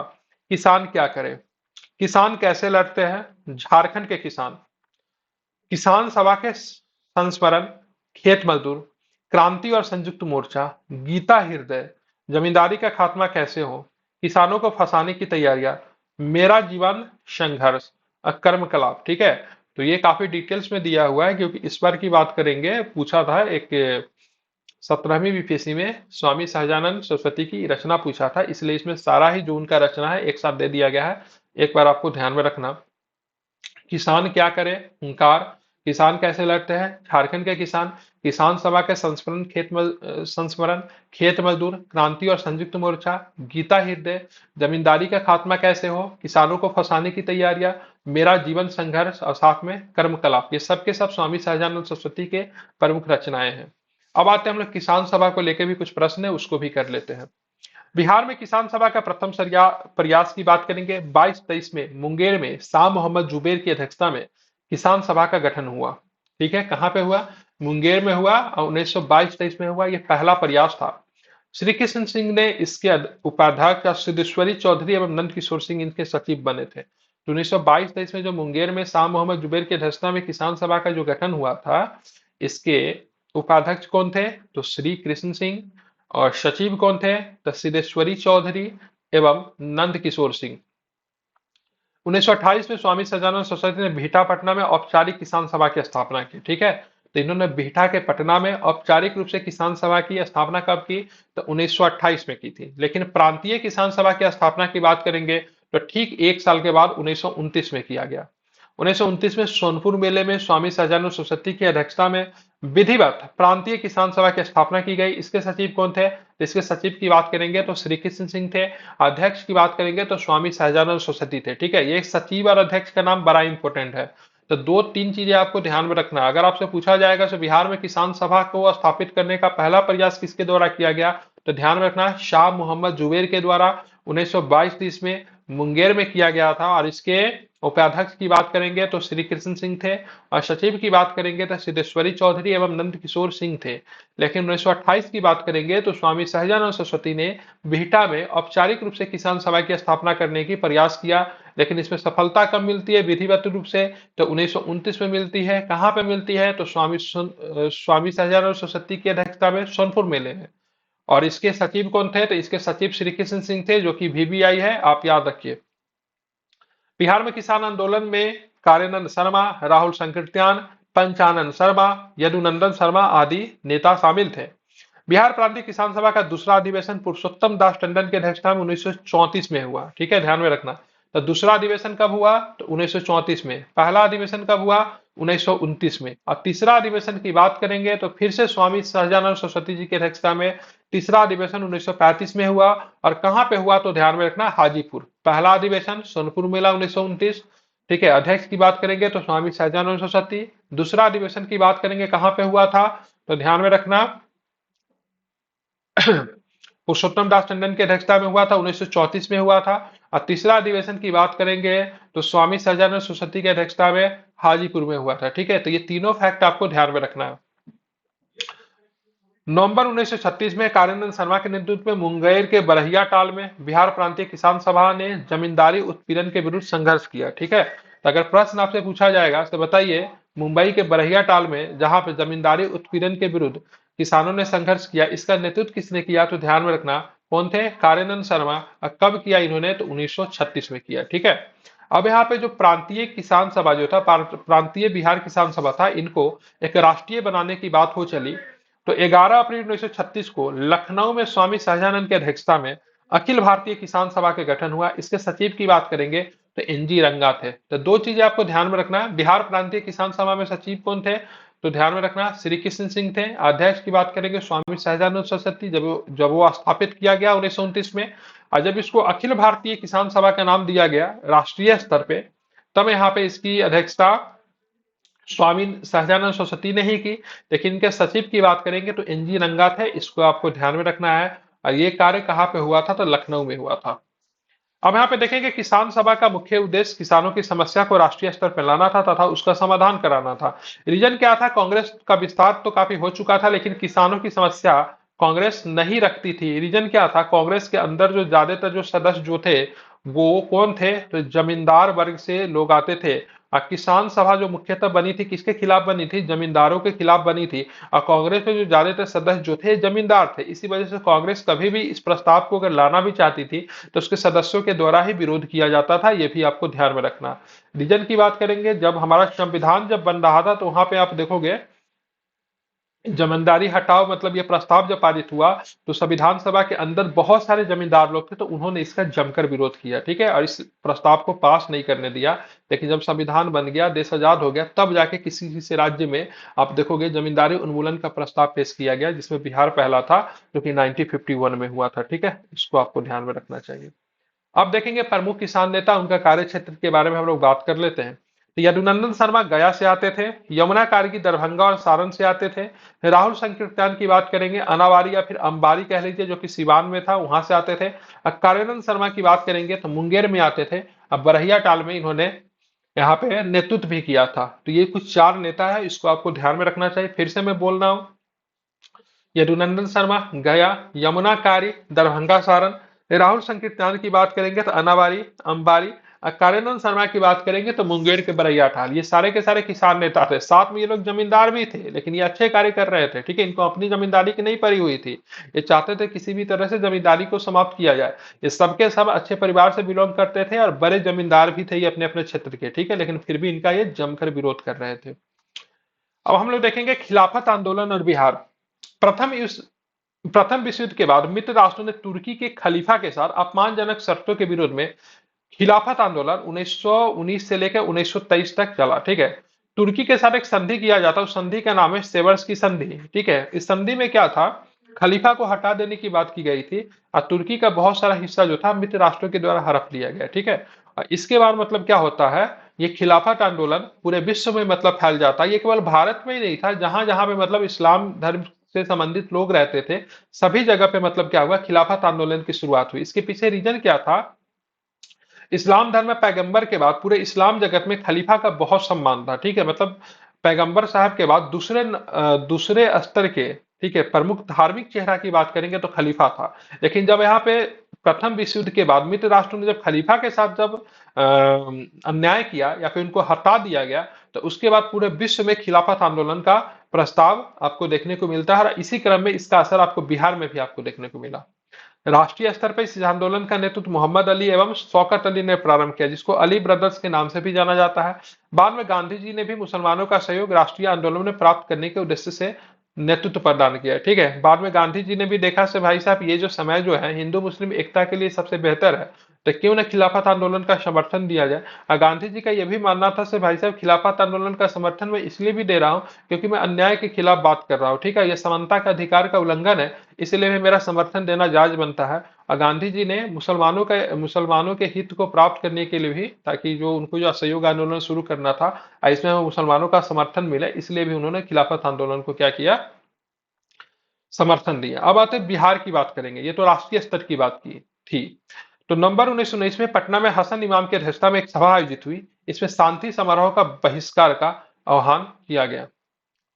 तो यहाँ पे आप ध्यान में रखोगे, खिलाफत को लेकर बिहार में जो पहला जो सभा जो आयोजित की गई थी उसके अध्यक्षता कौन थे, तो हसन इमाम। अब आगे आते हैं, 29 मार्च 1920 को बिहार के सभी मुसलमानों ने हड़ताल किया। 1920 में खिलाफत आंदोलन असहयोग आंदोलन के साथ साथ संचालित होती रहा थे, ध्यान में रखना, दोनों साथ साथ चल रहा था, क्योंकि खिलाफत का नेता किसे घोषित कर दिया गया था दिल्ली में, अब देखोगे तो महात्मा गांधी जी को घोषित कर दिया गया था, ठीक है। लेकिन आगे चल के क्या होता है, जब महात्मा गांधी जब असहयोग आंदोलन वापस लेते हैं तो खिलाफत भी असहयोग के साथ चल रहा था और साथ में खिलाफत भी वापस हो जाता है। इसीलिए मुसलमान वर्ग जो है काफी अधिक गांधी जी से नाराज हो जाते हैं। तो ठीक है, आपको असहयोग आंदोलन वापस लेना था, आपने ले लिया, लेकिन खिलाफत भी तो हमारा साथ साथ चल रहा था, आपको तो इसको वापस लेने से पहले एक बार हमसे सलाह तो जरूर लेना चाहिए, मुसलमानों का ये कहना था। और उसके बाद आप देखोगे गांधी जी की ये करनानी के बाद हिंदू मुस्लिम एकता आपको किसी भी राष्ट्रीय आंदोलन में, आगे चल के जो भी राष्ट्रीय आंदोलन चलेगी उसमें इस तरह का एकता आपको देखने को नहीं मिलेगी। सामान्यतः आप देखोगे मुसलमान वर्ग का जो एक अभिजात वर्ग जो था मुसलमान में, वो हमेशा राष्ट्रीय आंदोलन से दूरी बना के रखेंगे, स्पेशली गांधी जी से। तो ये उनके साथ मुसलमानों के कहना था से एक तरह से हमारे साथ विश्वासघात हुआ है। लेकिन साल था 1924, ठीक है। तुर्की में एक मिलिट्री लीडर जो था वो उभरता है, जिसका नाम था मुस्तफा कलाम पाशा। और उन्होंने खिलाफत पद को ही मतलब समाप्त कर दिया। जब खिलाफत पद को समाप्त कर दिया तो भाई खलीफा तो रहे नहीं, तो इसी के कारण खिलाफत आंदोलन स्वतः ही मतलब क्या हो गया, निष्प्रभावी हो गया। और दुनिया से मतलब इसका पूरा नामो निशान क्या था, मिट गया। ठीक है। अब आते हैं अशोक असहयोग आंदोलन और बिहार। सितंबर 1920 में लाला लाजपत राय की अध्यक्षता में कलकत्ता के विशेष अधिवेशन में गांधी जी ने असहयोग आंदोलन के प्रस्ताव को स्वीकार किया। ध्यान में रखना, दो अधिवेशन होता है 1920 में कांग्रेस का। एक जो था विशेष अधिवेशन था, जो कि कलकत्ता में हुआ था। इसकी अध्यक्षता किसने की थी, तो लाला लाजपत राय ने की थी। ठीक है, ये ध्यान में रखना, भूलेंगे नहीं। दो अधिवेशन हुआ था। एक पहला अधिवेशन जो हुआ था, जिसको विशेष अधिवेशन कह लीजिए, जो कि असहयोग असहयोग आंदोलन को लेकर इसको बुलाया गया था, तो 1920 में हुई थी, कलकत्ता में हुई थी। इसकी अध्यक्षता किसने की थी, तो ध्यान में रखना, लाला लाजपत राय। और गांधी जी के असहयोग आंदोलन के प्रस्ताव को इसमें स्वीकार कर लिया गया था। देखिए अनुमति कब दिया गया था, तो कांग्रेस के नागपुर अधिवेशन 1920 में सीआर दास द्वारा असहयोग का प्रस्ताव प्रस्तावित किया गया था। तो ध्यान में रखना, लाला लाजपत राय, विशेष अधिवेशन कलकत्ता, और फिर से असहयोग के प्रस्ताव को प्रस्तावित कब किया गया था, तो ध्यान में रखना कहां पे, तो 1920 में सीआर दास के द्वारा इसको प्रस्तावित किया गया था। कौन सा अधिवेशन, तो नागपुर अधिवेशन। सी विजय रघवाचार्य की अध्यक्षता में इसे पूर्ण रूप से स्वीकृति दी गई। ठीक है, तो यहाँ पे 1920 का जो नागपुर अधिवेशन था, वहां पे कौन थे, तो सी विजय रघवाचार्य की अध्यक्षता में ये बातें रखी गई थी। लेकिन यहाँ पे अधिवेशन में असहयोग का प्रस्ताव प्रस्तावित किसने किया था, तो यहाँ पे थोड़ा खेल है, सियार दास। ठीक है, लेकिन 1920 का जो नागपुर अधिवेशन का अध्यक्ष कौन थे, तो सी विजय रघवाचार्य। ठीक है, तो इसको आप भूलेंगे नहीं। यहाँ पे थोड़ा सा तीन तीन नाम आ जा रहा है ना, इसलिए आपको कंफ्यूजन हो सकता है। एक बार मैं फिर से रिपीट कर दे रहा हूँ। सितंबर 1920 में लाला लाजपत राय की अध्यक्षता में कलकत्ता में विशेष अधिवेशन का आयोजन किया गया, जहां पे गांधी जी ने असहयोग आंदोलन के प्रस्ताव को रखा और इसको स्वीकार कर लिया गया। ठीक है, और इसी को देखते हुए आगे चल के कांग्रेस के नागपुर अधिवेशन की बात करेंगे, तो सीआर दास के द्वारा असहयोग का प्रस्ताव को प्रस्तावित किया गया और पूरे सदस्यों के द्वारा श्री सी विजय रघवाचारी की अध्यक्षता में इसे पूर्ण रूप से स्वीकृति दे दी गई। बिहार में इससे पूर्व बिहार प्रांतीय सम्मेलन के 12वें अधिवेशन भागलपुर में राजेंद्र प्रसाद की अध्यक्षता में असहयोग पे बल दिया गया। ठीक है, और इसी क्रम में आप देखोगे तो बिहार में 12वां अधिवेशन होता है। कांग्रेस का प्रांतीय सम्मेलन भी होता था, हर राज्य में होता था। एक राष्ट्रीय स्तर पे तो होता ही था, लेकिन प्रांतों में भी होता था। तो यहाँ पे 12वां अधिवेशन कहाँ हुआ, भागलपुर में राजेंद्र प्रसाद जी की अध्यक्षता में असहयोग पे बल दिया गया। नवंबर 1920 में शाहाबाद में नाकाबंदी आंदोलन शुरू हुआ। ध्यान में रखना कहां पे, शाहाबाद में। असहयोग आंदोलन के क्रम में राजेंद्र प्रसाद, मजहरूल हक, बचकिशोर प्रसाद, मोहम्मद शफी दाऊदी आदि नेताओं ने विधायिका के चुनाव से मतलब क्या किया, इन्होंने नाम वापस ले लिया। राजेंद्र प्रसाद ने वकालत का पेशा छोड़ दिया। उनके भाई राय साहब महेंद्र प्रसाद ने राय साहब की उपाधि लौटा दी और मजिस्ट्रेट के पद से इस्तीफा दे दिया। ठीक है, तो इनके भाई जो थे राय साहब महेंद्र प्रसाद जी, इन्होंने राय साहब की उपाधि भी लौटा दी और मजिस्ट्रेट के पद से इस्तीफा दे दिया। ये राजेंद्र प्रसाद जी के बड़े भाई थे। ठीक है, और राजेंद्र प्रसाद जी ने वकालत भी छोड़ दिया, ये भी आपको ध्यान में रखना है। असहयोग आंदोलन के क्रम में राजेंद्र प्रसाद जी, मजहरूल हक, बचकिशोर प्रसाद, मोहम्मद शफी दाऊदी इन नेताओं ने विधायिका के चुनाव से नाम भी इन्होंने वापस ले लिए।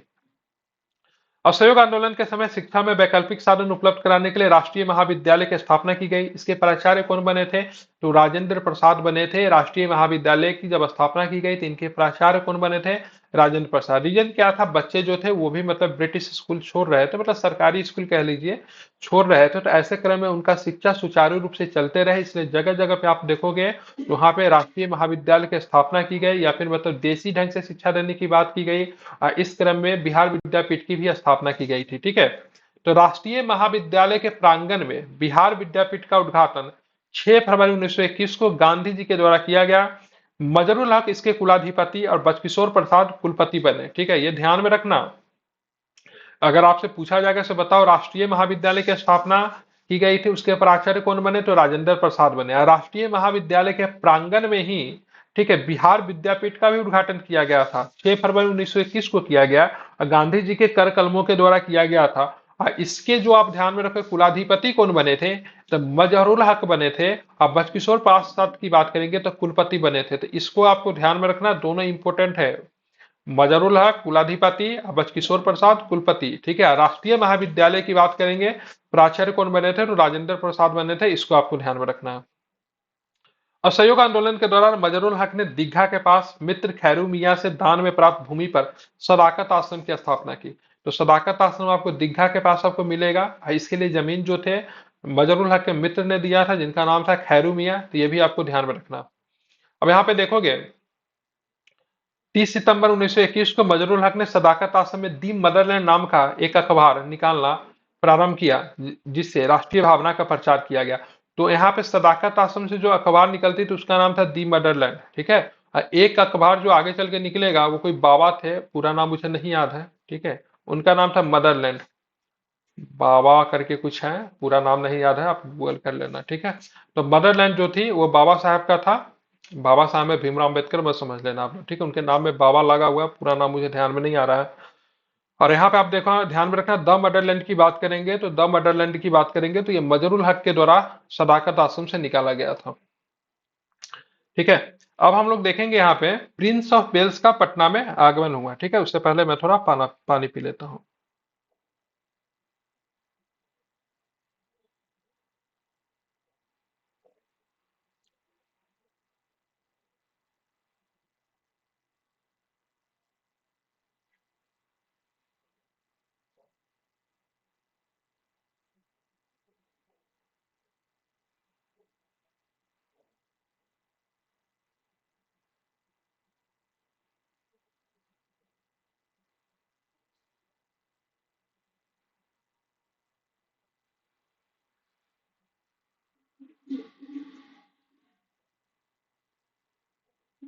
हाँ ठीक है, उनका नाम था बाबा ठाकुरदास, ठीक है।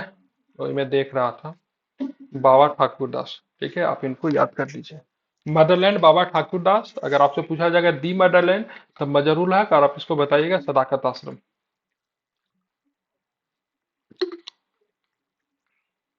Confusion clear? मदरलैंड बाबा ठाकुरदास और दी मदरलैंड। तो ध्यान में आपको रखना है, क्या बताएंगे, सदाकत आश्रम से निकलती थी। अब मजरूल हक को इसका श्रेय जाता है, ये आपको भूलना नहीं चाहिए, इंपॉर्टेंट है, ठीक है। अब बिहार में रामकृष्ण मिशन सोसाइटी जो स्थापित हुआ था ना, उसमें भी बाबा ठाकुर दास जी का योगदान था। पटना में स्थापित हुआ था और वहीं से मदरलैंड अखबार निकलता था, ठीक है। Baba Thakur Das, Ramakrishna mission society, motherland, Mazharul Haque, Sadaqat आश्रम, दी मदरलैंड, ठीक है। भूलना मत, बड़ा कंफ्यूजन है, गलती करवा देगा एग्जाम में। केवल द लगा हुआ है और एक में नहीं लगा हुआ, तो ये आप ध्यान में रखना, नोट कर लो, अभी भी मैं आपको बोल रहा हूँ। अब भूल जाते हैं, ठीक है, मैं भी भूल जाता हूँ, आप भी भूल सकते हो, इंसान ही है, इंसान से गलतियां होती है, तो इसलिए इसको बार बार याद रखना चाहिए, ठीक है। मुझे भी बहुत कंफ्यूजन होता है नामों के साथ में, लेकिन मैं प्रयास करता हूँ चीजों को कम से कम आसपास भी याद रखूं। जैसे दी मदरलैंड में पूरा नाम मुझे नहीं आता, लेकिन इतना तो पता था उनके नाम में बाबा लगा हुआ है। और ठीक है, तो इससे आप चीजें कर सकते थे, अगर आपको थोड़ी बहुत भी चीजें याद रहे तो। 22 दिसंबर 1921 को युवराज प्रिंस ऑफ वेल्स का पटना आगमन हुआ। उस दिन पटना शहर में हड़ताल को आयोजित किया गया, ठीक है। जब प्रिंस ऑफ वेल्स की बात करेंगे, ये युवराज था, राजकुमार था। जब ये पटना पहुंचा तो इसको काले झंडे दिखाए गए और पूरे पटना में आप देखोगे तो हड़ताल आयोजित किया गया, ठीक है। अब इसी क्रम में आप देखोगे 5 फरवरी 1922 को चौरी चौरा की घटना के बाद गांधी जी के द्वारा 12 फरवरी 1922 को असहयोग आंदोलन को, ठीक है, स्थगित कर दिया गया। जिस समय असहयोग आंदोलन को स्थगित किया गया उस समय गांधी जी बारडोली में थे, ये भी आपको ध्यान में रखना है। वहीं से गांधी जी ने असहयोग आंदोलन की वापस की घोषणा कर दी। इससे बहुत सारे नेताओं में काफी अधिक रोष था। अब इसी के क्रम में आप देखोगे क्रांतिकारी राष्ट्रवाद का फिर से यहाँ पे सुचारू रूप से मतलब क्या होता है, संचालन हो जाता है, ठीक है। क्योंकि क्रांतिकारी राष्ट्रवाद गांधी जी के आगमन के कारण दब गया था। उससे पहले आप देखोगे 1905 में जब बंगाल विभाजन हुआ तो वहां से क्रांतिकारी राष्ट्रवाद का उदय होता है, लेकिन गांधी जी के आने के समय वो मतलब क्या होता है, दब जाता है। इसको बम बम बंदूक की राजनीति कहेंगे। और उसके बाद फिर से जब गांधी जी ने असहयोग आंदोलन को बंद किया तो उसके बाद भी आप देखोगे बम बंदूक की राजनीति फिर से शुरू हो जाती है और युवाओं में एक अलग से रोष होता है। अब भगत सिंह जैसे, ठीक है, युवा नेता का उदय होता है गांधी जी के असहयोग आंदोलन को वापस लेने के बाद, ठीक है। ब्रिटिश सरकार ने असहयोग के लिए ना मौलाना सज्जाद द्वारा इमारत शरिया संस्था का गठन फुलवारी फुलवारी शरीफ में किया था, ठीक है। तो ब्रिटिश सरकार ने असहयोग के लिए मौलाना सज्जाद के द्वारा इमारत सरिया संस्था के गठन फुलवारी में किया था, ठीक है। यह भी आपको पटना में हुआ था। तो इमारत शरिया का स्थापना करने का श्रेय किसे जाता है? मौलाना सज्जाद को, जो कि मतलब आप देखोगे तो एक ऐसा भी वर्ग था जो कि ब्रिटिश को सपोर्ट कर रहा था, उसमें मौलाना सज्जाद का नाम आता है। ठीक है, अब आते हैं राष्ट्रीय आंदोलन और बिहार। यहाँ से कुछ प्रश्न बनते हैं, इसको भी हम लोग देख लेते हैं। तो सबसे पहले देखेंगे स्वराज पार्टी और बिहार। तो कांग्रेस का 27वां अधिवेशन कहाँ पे हुआ था? 37वां, नॉट 27वां, 37वां अधिवेशन कहाँ पे हुआ था?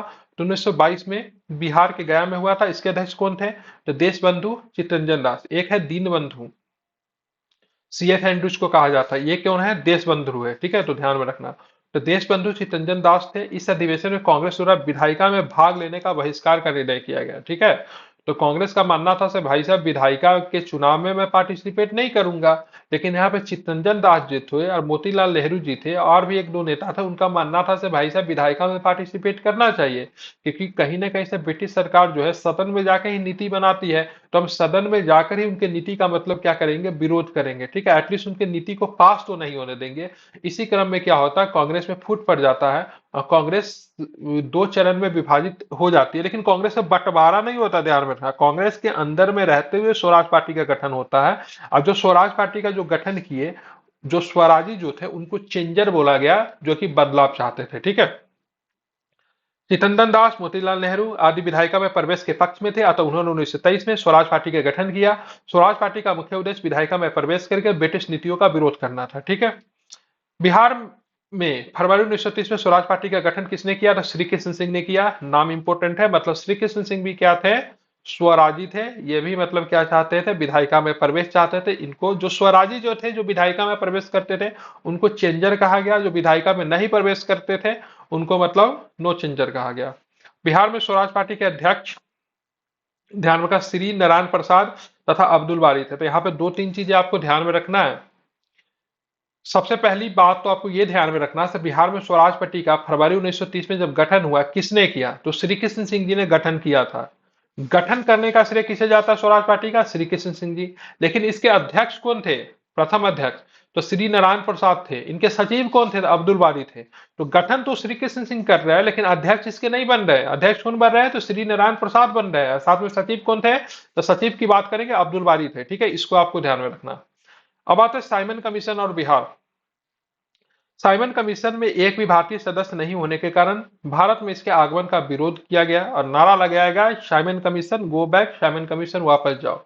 1928 में साइमन कमीशन का भारत में आगमन हुआ। यह आयोग भारत में मॉन्टेग्यू चेमस्फोर्ड सुधारों 1919 की जांच के उद्देश्य से आया था। ठीक है, मतलब जिस समय मॉन्टेग्यू चेमस्फोर्ड सुधार जब आया था 1919 में, तो कहा गया था 10 वर्ष के बाद प्रांतों में जो द्वैत शासन का जो गठन किया गया उसका मतलब जांच वगैरह किया जाएगा, मतलब 1919 की जो भी रिपोर्ट वगैरह था उसकी जांच की जाएगी 10 साल के बाद। मतलब ये 1929 में बनना चाहिए कायदे से, लेकिन वहां पे सरकार बदलने वाली थी, इसीलिए इसको एक साल पहले ही 1928 में भेज दी जाती है। ठीक है, हालांकि आप देखोगे साइमन कमीशन का गठन की बात करेंगे तो 1927 में ही किया गया था, यह भी आपको ध्यान में रखना है।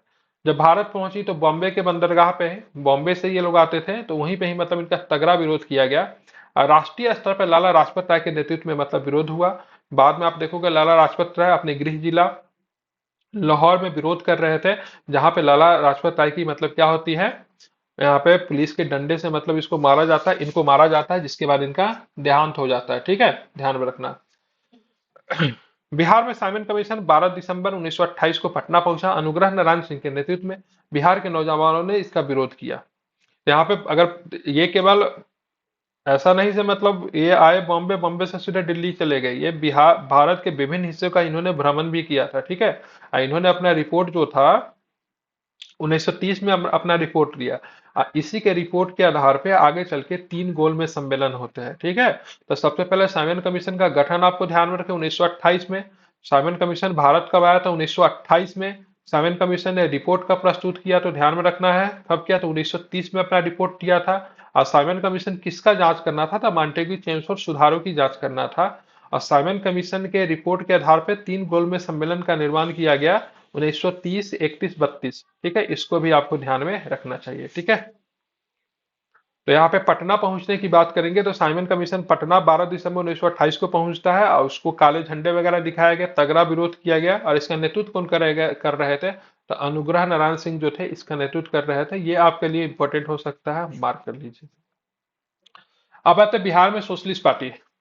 1931 में गंगा शरण सिन्हा, रामानंद मिश्रा, रामबरीश बेनीपुरी आदि ने बिहार सोशलिस्ट पार्टी नामक एक संगठन स्थापित किया। कब? 1931 में। कौन कौन नेता थे? तो गंगा शरण सिन्हा, रामानंद मिश्रा, रामबरीश बेनीपुरी, इन सभी ने मिलकर।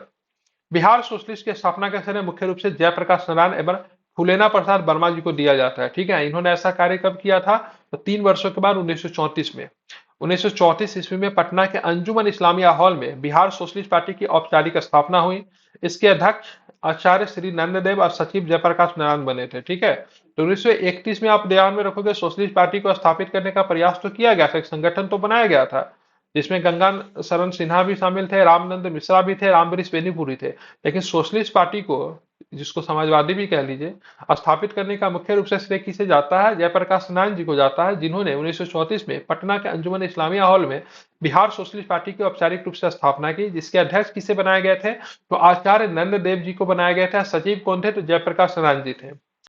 इसके अन्य सदस्य राम वृक्ष बेनीपुरी, गंगा शरण सिन्हा, अब्दुल बारी साहब और साथ में योगेंद्र शुक्ल थे। ठीक है, मीनू मसानी जी का भी नाम आता है, वो भी आप चाहो तो याद रख सकते हो। इस संगठन का मुख्य योगदान समाजवादी विचारों को बढ़ाने एवं किसान मजदूरों को संगठित करने का भी रहा। यह भी आपको ध्यान में रखना है। अब यहाँ पे क्या होता है? शमनिया अज्ञा आंदोलन की शुरुआत हो जाती है 1930 में। कांग्रेस के लाहौर अधिवेशन 1929 में पूर्ण स्वराज के साथ शमनिया अज्ञा आंदोलन का प्रस्ताव भी पारित हुआ।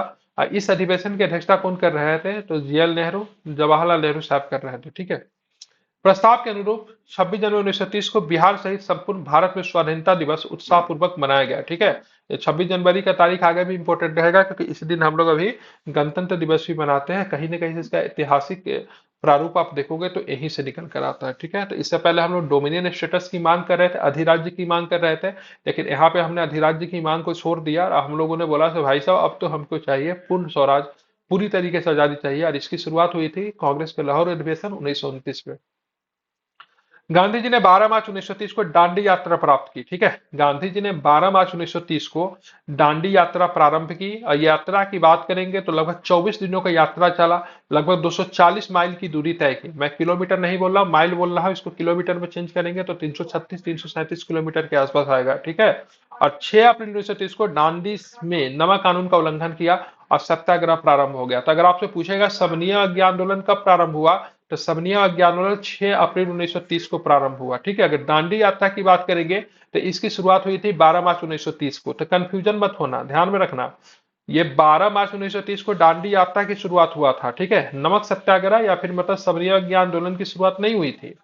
इसकी शुरुआत होती है 6 अप्रैल 1930 को, जब गांधी जी दांडी नामक स्थल के समुद्र तट से क्या करते हैं, एक हाथ में नमक को उठाते हैं, समुद्र के पानी से नमक बनाया था, और उसको हाथ से गिरा देते हैं, उसी के साथ इसकी शुरुआत हो जाती है। नमक को यहाँ पे इसलिए चुना गया था, क्योंकि ध्यान में रखना है, क्योंकि नमक जो था एक प्रतीकात्मक स्वरूप के रूप में चुना गया था, क्योंकि नमक जो था सभी लोगों के द्वारा प्रयोग किया जाता था, और नमक जो था सरकारी ठेके पे उपलब्ध था। मतलब कोई व्यक्ति नमक बना नहीं सकता था, इसके लिए टेंडर वगैरह लेना पड़ता था। इसलिए सरकारी कानूनों के यहाँ पे अवहेलना की गांधी जी। और उसके बाद आप देखोगे तो कई जगहों पे नमक बनाया गया, और नमक को बाजार में भी मतलब खुले तौर पर बेचे जाने लगा। ठीक है, अब यहाँ पे कितने सहयोगी थे? तो प्रारंभिक 78 सहयोगियों में बिहार में से एकमात्र सहयोगी गिरिवरधारी चौधरी सम्मिलित थे। ठीक है, यहाँ पे टोटल 79 लोग थे, मतलब इंक्लूडिंग गांधी जी, जिसमें से 78 सहयोगी थे। और इसमें से बिहार के कौन थे? तो बिहार के केवल एक ही थे, गिरिवरधारी चौधरी। ये बड़ा नाम इंपोर्टेंट हो जाता है, रट लीजिए। ठीक है, अगर पूछा जाएगा तो बताओ दांडी यात्रा के दौरान बिहार के कौन सा व्यक्ति इसमें शामिल हुए थे? तो गिरिवरधारी चौधरी। गिरिवरधारी बिहार के दरभंगा के कुशेश्वर स्थान में रहते थे, ध्यान रखना। उन्हें कारी बाबू या फिर मैथिली गांधी के नाम से भी जाना जाता है। तो ये भी आपसे पूछा जाता है, तो बताओ बिहार के किस व्यक्ति को मैथिल गांधी के रूप से जाना जाता है? तो गिरिवरधारी चौधरी। ठीक है, नाम इंपॉर्टेंट है, याद रखना। और इनका नाम क्या है? कारो बाबू। क्या बोलते हैं? कारो बाबू, या फिर आपको ध्यान में रखना है मैथिल गांधी। किनको बोलते हैं? तो गिरिवरधारी चौधरी को, जो कि दांडी यात्रा में सम्मिलित थे। बिहार में नमक सत्याग्रह का प्रारंभ 15 अप्रैल को चंपारण और सारण जिला में नमकीन मिट्टी से नमक बनाकर प्रारंभ हुआ। तो ये भी आपको ध्यान में रखना है। और भारत में आप देखोगे, जब नमक के सत्याग्रह का शुरुआत की बात करेंगे तो मार्च और अप्रैल के मध्य हुआ। ये भारत के विभिन्न हिस्सों में देर से आएगा, लेकिन बिहार में पहले ही हो गया, क्योंकि क्या था ना, अप्रैल के बाद जब बारिश होती जहाँ पे नमकीन मिट्टी मिलना मुश्किल हो जाता, इसलिए बिहार में इसकी शुरुआत पहले ही हो जाती है, क्योंकि बिहार में समुद्र तो है नहीं। नमक किससे बनाना था? नमकीन मिट्टी से बनाना था। इसके लिए इसका शुरुआत प्रारंभिक तौर पर अगर देखोगे संपूर्ण भारत में सबसे पहले कहा हुआ तो लगभग बिहार में ही हो जाता है, ठीक है। क्योंकि बारिश होने के बाद अप्रैल के बाद मई जून में अगर बारिश होती तो आप देखोगे तो यहाँ पे क्या होता, नमक मिलना मुश्किल हो जाता, ठीक है। इसको आपको ध्यान में रखना है। समन्वय के आंदोलन के दौरान समन्वय के आंदोलन के दौरान बिहार में विदेशी वस्त्रों एवं शराब की दुकानों का विरोध किया गया। 1930 में स्वदेशी लीग की स्थापना की गई, जिसके अध्यक्ष जो थे सर अली इमाम थे। तो यहाँ पे दो चीजें की गई थी, विदेशी वस्त्रों को होलिका भी जलाई गई थी, विरोध किया गया था, और शराब की दुकानों पर महिलाएं बैठकर मतलब क्या करती थी, धरना देती थी, ठीक है। तो शराब की दुकानों का विरोध भी किया गया था, ये भी आपको ध्यान में रखना। इस दौरान छपरा जेल के कैदियों ने विदेशी वस्त्रों का बहिष्कार किया और इन्होंने विदेशी वस्त्र को मतलब उतार कर फेंक दिया। इसको नंगी हड़ताल के तौर पे जानते थे। तो मुजफ्फरपुर के जेल में लोटा को लेकर मतलब विद्रोह हुआ था, और यहाँ पे छपरा के जेल में नंगी हड़ताल हुआ था। तो दोनों आपको ध्यान में रखना है। सबनिया के आंदोलन के दौरान बिहार में चौकीदारी कर बंद करने के लिए आंदोलन चलाया गया। चारण सारण, चंपारण, शाहाबाद, पूर्णिया, मुंगेर आदि में चौकीदारी कर बंद कर दिया गया। यह भी आपको ध्यान में रखना है, इंपॉर्टेंट है, भूलेंगे नहीं। चौकीदारी कर को लेकर बहुत कंफ्यूजन होता है, तो भाई साहब कब हुआ? तो ये सबनीय अवज्ञा आंदोलन के दौरान ही चौकीदारी कर बंद कर देने की, ठीक है, आह्वान किया गया। शुरू में गांधी जी इसके लेकर तैयार नहीं थे, लेकिन बाद में राजेंद्र बाबू ने प्रस्ताव दिया कि नहीं, चौकीदारी कर का भी हमें विरोध करना चाहिए, तो गांधी जी भी मान गए थे। लेकिन गांधी जी शुरू में चौकीदारी कर बंद करने के पक्ष में नहीं थे, यह भी आपको ध्यान में रखना चाहिए। 30 जून 1930 को कांग्रेस को अवैध संगठन घोषित कर दिया गया। 5 जुलाई को राजेंद्र बाबू को गिरफ्तार कर लिया गया। इनको 6 माह की सजा भी सुनाई गई, यह भी आपको ध्यान में रखना है। 26 जनवरी 1931 को रघुनाथ ब्रह्मचारी के नेतृत्व में बेगूसराय में जुलूस निकला। डीएसपी बशीर अहमद ने भीड़ पे गोली चलाई, ठीक है। देखिए, एक भारतीय ही था, लेकिन उसने भीड़ पे गोली चला दी, ठीक है। तो बेगूसराय में जो जुलूस निकला था उसका नेतृत्व कौन कर रहे थे? रघुनाथ ब्रह्मचारी, ठीक है। रघुनाथ ब्रह्मचारी, इनका नाम आपको ध्यान में रखना, इंपॉर्टेंट है। इसमें 6 लोग शहीद हो गए। इस घटना को बेगूसराय गोलीकांड के नाम से जाना जाता है, ध्यान में रखना। बेगूसराय गोलीकांड कब हुआ था? तो 26 जनवरी 1931 को इसको बेगूसराय गोलीकांड के नाम से जाना जाता है। रघुनाथ ब्रह्मचारी के नेतृत्व में बेगूसराय में एक जुलूस निकला सबनीय अज्ञा आंदोलन के दौरान। यहाँ पे ब्रिटिश पुलिस के अधिकारी डीएसपी बरसी चौधरी ने भीड़ पे गोली चला दी, जिसमें 6 लोग शहीद हो गए थे। शहीद लोगों में चंदेसर सिंह, रामचंद्र सिंह, छट्टू सिंह, वनारसी सिंह प्रमुख थे। तो इनका नाम भी आप चाहो तो ध्यान में रख सकते हो। बेगूसराय गोलीकांड 26 जनवरी 1931। गिरफ्तारी के बाद राजेंद्र प्रसाद ने भागलपुर के दीप नारायण सिंह को अपना उत्तराधिकारी मनोनीत किया। ये बड़ा इंपॉर्टेंट है। जब इनको गिरफ्तार करके 6 महीने की सजा सुनाई गई राजेंद्र बाबू को, तो अपना उत्तराधिकारी किसे नियुक्त किया था? भागलपुर के दीप नारायण सिंह को। ये पॉइंट टू बी नोटेड, ये बड़ा इंपॉर्टेंट है, इसको आपको ध्यान में रखना है। गांधी जी के द्वारा आंदोलन को स्थगित करने तक बिहार में आंदोलन काफी सक्रिय रहा। गांधी जी आंदोलन को पूर्ण रूप से स्थगित 1934 में करते हैं, लेकिन बीच में आंदोलन स्थगित कब हो जाता है? जब गांधी और इरविन के बीच में गांधी इरविन समझौता होता है। गांधी जी को लंदन द्वितीय गोलमेज सम्मेलन में पार्टिसिपेट करने के लिए बुलाया जाता है, तो आंदोलन धीमा हो जाता है और आंदोलन एक तरह से बंद कर दी जाती है। लेकिन जब गांधी जी जब वहां से खाली हाथ जब वापस लौटते हैं, तो इनको लौटता है कि नहीं, ये तो बड़ी गलती हो गई, फिर से आंदोलन को चलाना चाहिए। तो फिर से आंदोलन को चलाया जाता है, लेकिन गांधी जी को गिरफ्तार कर लिया जाता है और इनके पुणे के यरवदा जेल में रख दिया जाता है। जब गांधी जी या प्रमुख नेता जब गिरफ्तार हो गए होते, तो आंदोलन कहीं फिर से हिंसक न हो जाए, तो पूर्ण रूप से 1934 में गांधी जी आंदोलन को पूरी तरीके से स्थगित करने की बात करते हैं, ठीक है, और आंदोलन को वापस ले लिया जाता है। तो सबनीय आंदोलन 2 चरणों में चलेगा, गांधी जी के लंदन जाने से पहले, और गांधी जी जब लंदन से वापस लौटते हैं तो फिर से इसको चलाने का प्रस्ताव रखते हैं, लेकिन ये असफल रहता है। अब इसी क्रम में देखोगे बिहार में विधानसभा का चुनाव होता है 1937 में, क्योंकि 1935 में जब भारत शासन अधिनियम जब पास किया गया तो उसमें प्रांतीय चुनाव की बात कही गई थी। तो उसी के आधार पर आप देखोगे 1937 में विधानसभा हेतु चुनाव हुए। चुनावों में 152 स्थानों में से 107 पर कांग्रेस ने चुनाव लड़ा, 98 स्थानों पर विजयी हुई, ठीक है। टोटल स्थान कितने? 152। कितने स्थानों पे कांग्रेस ने चुनाव लड़ा? 107 पे। कितने सीटें मिली कांग्रेस को? तो 107 में से 98 सीटें जीत गए। कांग्रेस को बिहार में पूर्ण बहुमत मिला, यह भी आपको ध्यान में रखना है। विधान परिषद में भी कांग्रेस को बहुमत मिल गया। तत्कालीन राज्यपाल, इसका नाम क्या था? एमजी हैलेट गवर्नर था। कांग्रेस विधायिका दल के नेता श्री कृष्ण सिंह को सरकार बनाने का निमंत्रण भेजा, ध्यान में रखना। राज्यपाल द्वारा वैधानिक कार्यों में हस्तक्षेप नहीं करने के आश्वासन नहीं देने पर श्री कृष्ण सिंह ने मतलब क्या किया, यहाँ पे सरकार बनाने से इनकार कर दिया, क्योंकि श्री कृष्ण सिंह का कहना था से भाई साहब जो वैधानिक कार्य हो उसमें हमें पूरी तरीके से आजादी चाहिए, आपका किसी भी प्रकार का हस्तक्षेप नहीं चाहिए। लेकिन हैलेट ने या क्या बोलते हैं आश्वासन नहीं दिया, इस वजह से श्री कृष्ण सिंह ने सरकार बनाने से इनकार कर दिया। तो उसके ऊपर गवर्नर का काम क्या होता भाई साहब, सरकार बनाना। जो दूसरी सबसे बड़ी पार्टी थी उसको सरकार बनाने के लिए आमंत्रित किया गया। तो दूसरी जो सबसे बड़ी पार्टी थी उसका नाम था इंडिपेंडेंट पार्टी, और इसके जो मुखिया जो थे यूनिस, मोहम्मद यूनिस, उनको सरकार बनाने का आमंत्रित किया गया। और इसी को देखते हुए मोहम्मद यूनिस के नेतृत्व में बिहार में पहला अंतरिम मंत्रिमंडल 1 अप्रैल 1937 को गठन किया गया। हालांकि इनको बहुमत नहीं था, इसलिए यहाँ पे अंतरिम मंत्रिमंडल कहा गया है। मतलब अगर कभी भी आप ध्यान में रखोगे, अब कभी भी अगर मान लीजिए कि श्री कृष्ण सिंह अगर सरकार बनाने को बात को स्वीकार कर ले तो ये मंत्रिमंडल स्वतः ही मतलब क्या होती है, इनको इस्तीफा देना पड़ता, समाप्त हो जाती है। ठीक है, तो 1 अप्रैल 1937 को पहला मंत्रिमंडल का गठन किया गया, जो कि अंतरिम मंत्रिमंडल थी। और इसका नेतृत्व कौन करे, तो मोहम्मद यूनिस। मोहम्मद यूनिस इस प्रकार बिहार के प्रथम भारतीय मुख्यमंत्री हुए। तब मुख्यमंत्री को प्रधानमंत्री कहा जाता था, यह भी ध्यान में रखना है, इसलिए मोहम्मद यूनिस को बिहार का प्रधानमंत्री भी कहते हैं। पहला, कांग्रेस द्वारा सरकार बनाने के निर्णय के बाद मोहम्मद यूनिस ने अंतिम मंत्रिमंडल से त्याग पत्र दे दिया। अब 20 जुलाई 1937 को श्री कृष्ण सिंह के नेतृत्व में बिहार में प्रथम कांग्रेस मंत्रिमंडल का गठन किया गया। अब यहाँ पे वैधानिक कार्यों में हस्तक्षेप नहीं करेंगे इसका आश्वासन तो हैलेट तो नहीं दिया, लेकिन उस समय के वायसराय ने हैलेट को भाई निर्देश दिया सब मान लो तुम इस सुझाव को, और हैलेट बाद में मान लेता है। उसके बाद श्री कृष्ण सिंह सरकार बनाते हैं। ठीक है, तो श्री कृष्ण सिंह बिहार के प्रथम कांग्रेसी मुख्यमंत्री बने।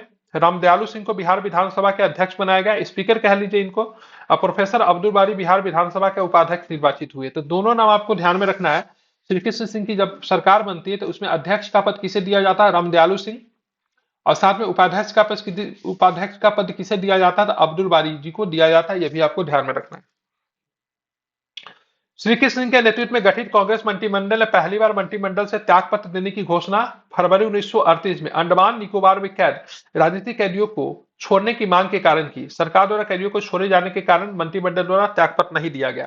तो सबसे पहली बार घोषणा कब की गई, 1938 में, फरवरी 1938 में से भाई साहब हमारी पूरी मंत्रिमंडल साथ में मैं इस्तीफा दे रहा हूं।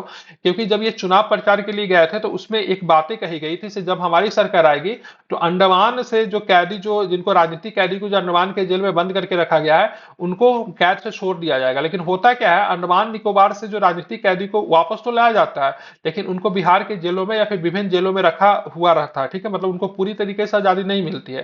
तो इसी बात को लेकर पहली बार इस्तीफा देने की बात करते हैं, लेकिन सरकार बाद में इनकी बातों को मान लेती है, चलो ठीक है। अंडमान निकोबार में जो कैद में जो राजनीतिक कैदी थे उनको मतलब छोड़ दिया जाता है, उसके बाद ये सरकार में बने रहते हैं। ठीक है, तो पहला बार घोषणा की बात करेंगे किस मैटर पे, तो अंडमान निकोबार में राजनीतिक कैदियों को छोड़ने की मांग के कारण फरवरी 1938 में इस्तीफा देने की बात करते हैं। फिर दूसरी बार इस्तीफा कब दे देते हैं उस पर हम लोग बात करते हैं। द्वितीय विषय में गांधी जी का एक नारा था, न तो एक पाई न तो एक भाई, मतलब न तो 1 रुपया देंगे और न ही अपना किसी आदमी को देंगे। ठीक है, लेकिन उस समय गवर्नर, उस समय वायसराय कौन था, लिलिथगो था।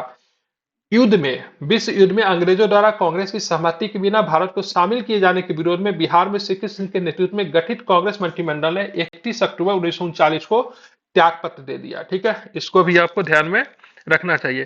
तो केवल बिहार में ही नहीं, जहां जहां पे कांग्रेसी मंत्रिमंडल था उस सभी जगह से इन्होंने मतलब क्या किया, इस्तीफा दे दिया। ठीक है, रीजन सिंपल था, क्योंकि गांधी जी ने मतलब यहाँ पे किसी प्रकार का समर्थन नहीं दिया था द्वितीय विश्व युद्ध में, लेकिन फिर भी भारतीयों को, ठीक है, युद्ध में भेजा जा रहा था, बड़ी पैमाने पर सेना में मतलब भर्ती किया जा रहा था, इसलिए रोष की वजह से इन्होंने सभी जगह से इस्तीफा दे दिया। ठीक है, गांधी जी ने कहा भी था से देखो भाई साहब, जब यहाँ पे इनसे समर्थन मांगा गया से आप हमें सपोर्ट कीजिए, अभी दिक्कत की घड़ी है।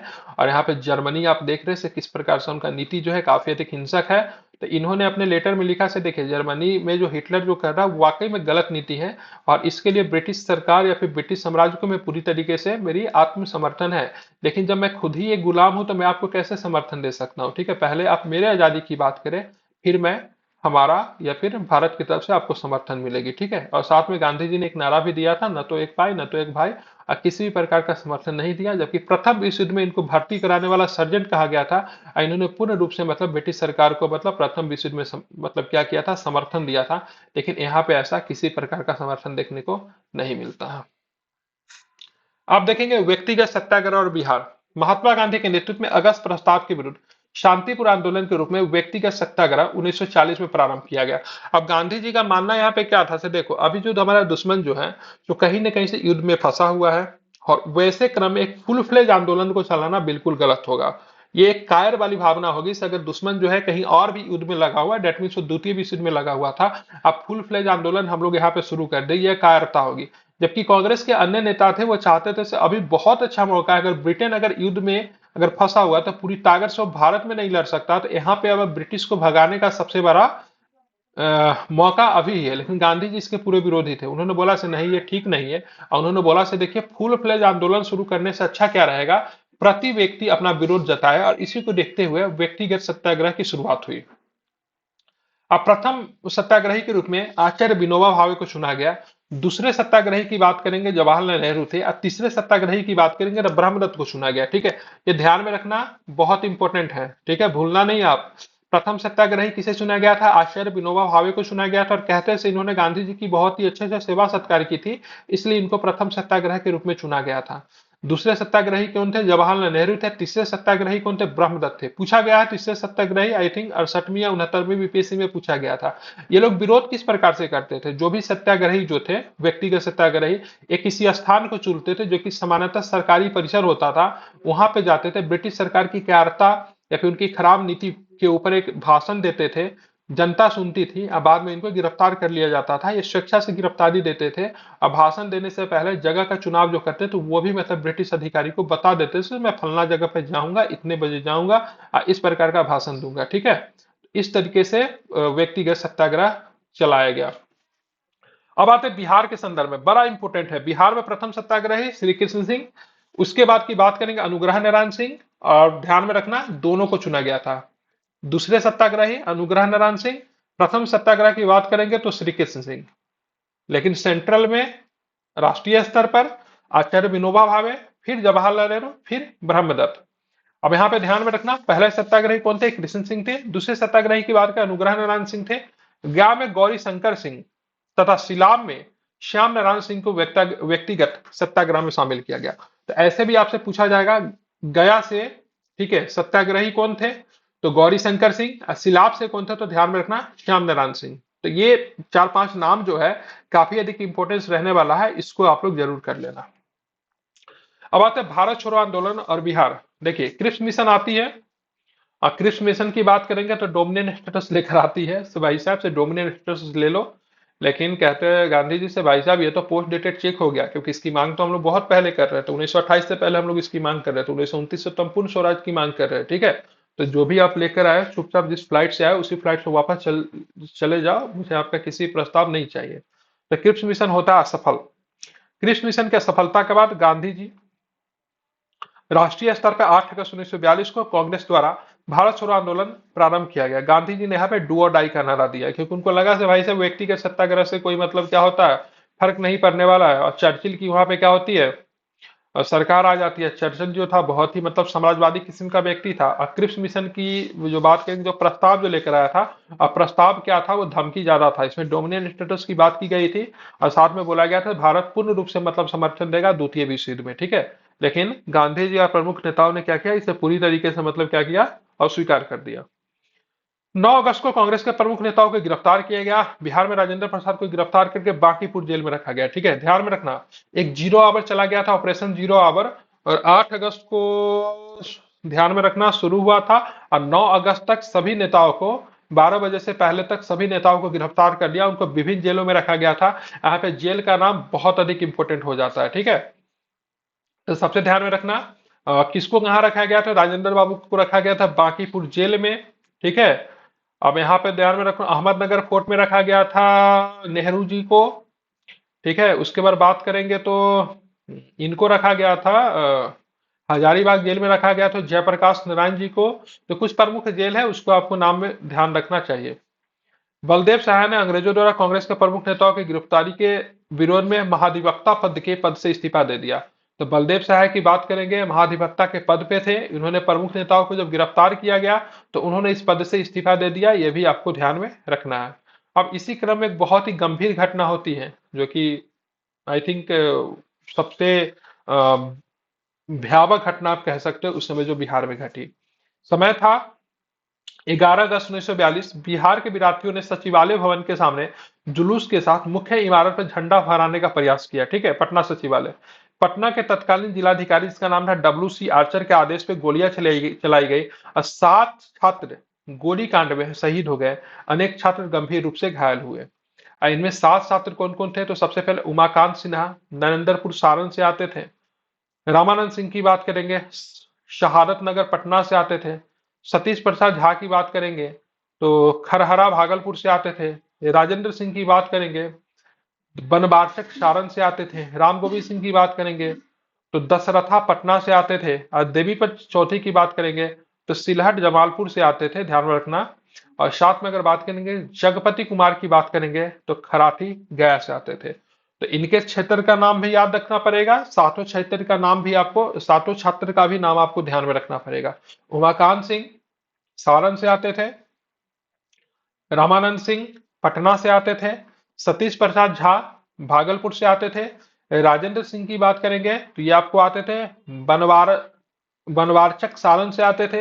राम गोविंद सिंह की बात करेंगे तो पटना से आते थे, ध्यान में रखना है। दशरथा देवीपत चौधरी की बात करेंगे सिलहट जमालपुर से आते थे। और जगपति कुमार की बात के खराठी गया से आते थे। देवीपत चौधरी आई थिंक 16-17 साल के रहे थे, सबसे कम उम्र के यही थे। उमाकांत सिन्हा, रामानंद सिंह, सतीश प्रसाद झा, राजेंद्र सिंह, राम गोविंद सिंह, देवीपत चौधरी एवं जगपति कुमार इस गोलीकांड में शहीद हो गए। स्वतंत्रता प्राप्ति के बाद सचिवालय के सामने 7 शहीद स्मारक स्थापित किया गया। इसका शिलान्यास बिहार के प्रथम राज्यपाल जयराम दास दौलत राम ने किया। जबकि औपचारिक अनावरण की बात करेंगे तो देश के प्रथम राष्ट्रपति डॉक्टर राजेंद्र प्रसाद जी के द्वारा 1956 में किया गया। ठीक है, आपने नोट देखा होगा। इंडियन करेंसी की बात करेंगे तो मुझे ध्यान नहीं है, ध्यान नहीं आ रहा। आई थिंक पुराना जो 100 रुपया का नोट जो है ना, उस पे सातों शहीदों को दिखाया गया है। सातों छात्रों के शहीद होने के बाद 8वें छात्र रामकृष्ण सिंह ने अंग्रेजों को चकमा देते हुए सचिवालय पे झंडा फहराने में सफल रहा। ठीक है, तो मतलब इनका देखिए, इसको बोलते हौसला। जो रामकृष्ण सिंह जो थे, उन्होंने मतलब क्या किया, अंग्रेजों को चकमा देते हुए सचिवालय पे झंडा फहरा दिया, जो कि 8वां छात्र था। तो राम कृष्ण सिंह जी का नाम आपको ध्यान में रखना, जिन्होंने सचिवालय पर आखिरी रूप से क्या किया, झंडा फहरा दिया था। तो इनका भी नाम आपको ध्यान में रखना चाहिए। 12 अगस्त 1942 को सचिवालय गोलीकांड के विरोध में पटना में पूर्ण हड़ताल रही। भारत छोड़ो आंदोलन के दौरान नेपाल में आजाद दस्ता का अखिल भारतीय केंद्र संगठित किया गया। ठीक है, इस गठन सरकार के विरुद्ध तोड़फोड़ कार्रवाई, संचार साधनों को नष्ट करने आदि का उद्देश्य से किया गया था। ठीक है, तो आजाद दस्ता का गठन नेपाल में किया गया था। नेपाल के कहां पे? तो नेपाल के राजविलास जंगल में। ये जंगल का नाम भी आप चाहो तो याद रख सकते हो। यहाँ पे मतलब आजाद दस्ता का गठन किया गया। आजाद दस्ता के संस्थापक की बात करेंगे तो जयप्रकाश नारायण जी थे। उन्हें गिरफ्तार करके हजारीबाग जेल में रखा गया था। 9 नवंबर 1942 को दीपावली की रात में वो अपने 5 साथी के साथ जेल से भाग गए। ठीक है, ये प्रश्न पूछा था 68वीं बीपीएससी में। तो जयप्रकाश नारायण जी जेल से भागने के लिए कौन सा दिन चुना था? ठीक है, तो दीपावली का दिन इन्होंने चुना था, यह भी आपको ध्यान में रखना है।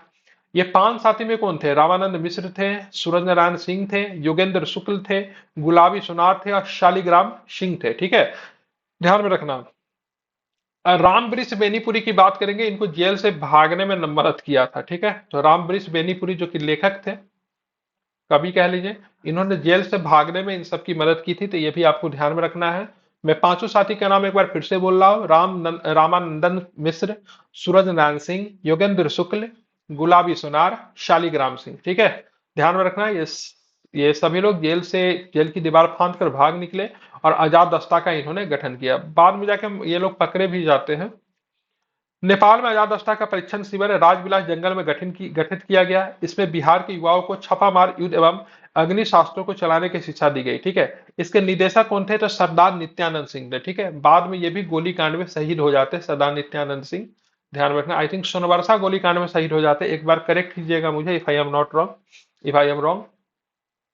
तो नित्यानंद सिंह भी बाद में शहीद हो जाते हैं। ठीक है, तो यहाँ पे सरदार नित्यानंद सिंह से प्रश्न पूछा गया से राजविलास जंगल में जो आजाद दस्ता का गठन जो किया गया था, उसमें प्रशिक्षण देने का काम कौन करते थे? तो ध्यान में रखना, सरदार नित्यानंद सिंह। आजाद दस्ता में जयप्रकाश नारायण के साथ राम मनोहर लोहिया, अरुणा आशफ अली, सूरज नारायण सिंह, योगेंद्र शुक्ल, रामानंद मिश्र, अच्युत पटवर्धन और समाजवादी नेता शामिल थे। ये सबके सब आजाद दस्ता में शामिल हो गए थे। और आजाद दस्ता के रेडियो प्रचार का दायित्व किनके ऊपर था? तो राम मनोहर लोहिया जी के ऊपर था, जो कि बहुत बड़े समाजवादी नेता बने देश के आगे भी, आजादी के बाद भी। 1943 के मध्य सभी प्रमुख नेताओं को गिरफ्तार कर लिया गया, अतः अजादस्ता का प्रयास शिथिल पड़ गया। रीजन क्या था? तो ब्रिटेन का नेपाल में तूती बोलती थी, क्योंकि आपको पता होगा 1914 से नहीं 1814 से 16 के बीच में नेपाल के साथ एक सुगौली की संधि हो चुकी थी, और नेपाल के सरकार में प्रत्यक्ष या अप्रत्यक्ष रूप से उसी के संधि के बाद ब्रिटिश सरकार का इन्वॉल्वमेंट था। तो ब्रिटिश सरकार ने भी इन नेताओं के खिलाफ मतलब क्या की, कार्रवाई की। भारत छोड़ो आंदोलन के दौरान बिहार के छात्रों ने ट्रेन पर मतलब कब्जा किया और उसका नाम स्वराज ट्रेन रख दिया था। ध्यान में रखना, तो बड़ा इंपॉर्टेंट है। जब भारत छोड़ो आंदोलन जब चल रहा था, तो बिहार के छात्रों ने जो ट्रेन पे जब कब्जा किया, तो उसका नाम क्या रखा गया था? तो उसका नाम रख दिया गया था स्वराज ट्रेन। ठीक है। सिवान में थाने पर राष्ट्रीय झंडे फहराने की कोशिश में फूलेना प्रसाद श्रीवास्तव पुलिस की गोली से शिकार हो गए। तो जब सिवान के जब राष्ट्रीय थाना में जब राष्ट्रीय झंडा फहराने के जब प्रयास कर रहे थे, फूलेना प्रसाद श्रीवास्तव जी को गोली लगी और वो शहीद हो गए। इसको भी आपको ध्यान में रखना है। बिहार के सिलभद्र यादव फॉरवर्ड ब्लॉक के सदस्य थे। नेताजी से संपर्क होने के कारण उन पे द्वितीय विश्व युद्ध के दौरान मुकदमा चलाया गया था। ठीक है। तो सिलभद्र यादव जी का संबंध फॉरवर्ड ब्लॉक से थे, सुभाष चंद्र बोस जी से इनका संपर्क था, इसलिए द्वितीय विश्व युद्ध के दौरान इन पे मुकदमा भी चलाया गया था। यह भी आपको ध्यान में रखना है। भारत छोड़ो आंदोलन के दौरान बिहार का मुख्य केंद्र गांधी मैदान था। गांधी जी की मृत्यु के बाद उन्हें श्रद्धांजलि देते हुए 1948 में इसका नाम पटना लॉन्च की जगह गांधी मैदान रख दिया गया। तो पहले इसका नाम क्या था? पटना लॉन्च।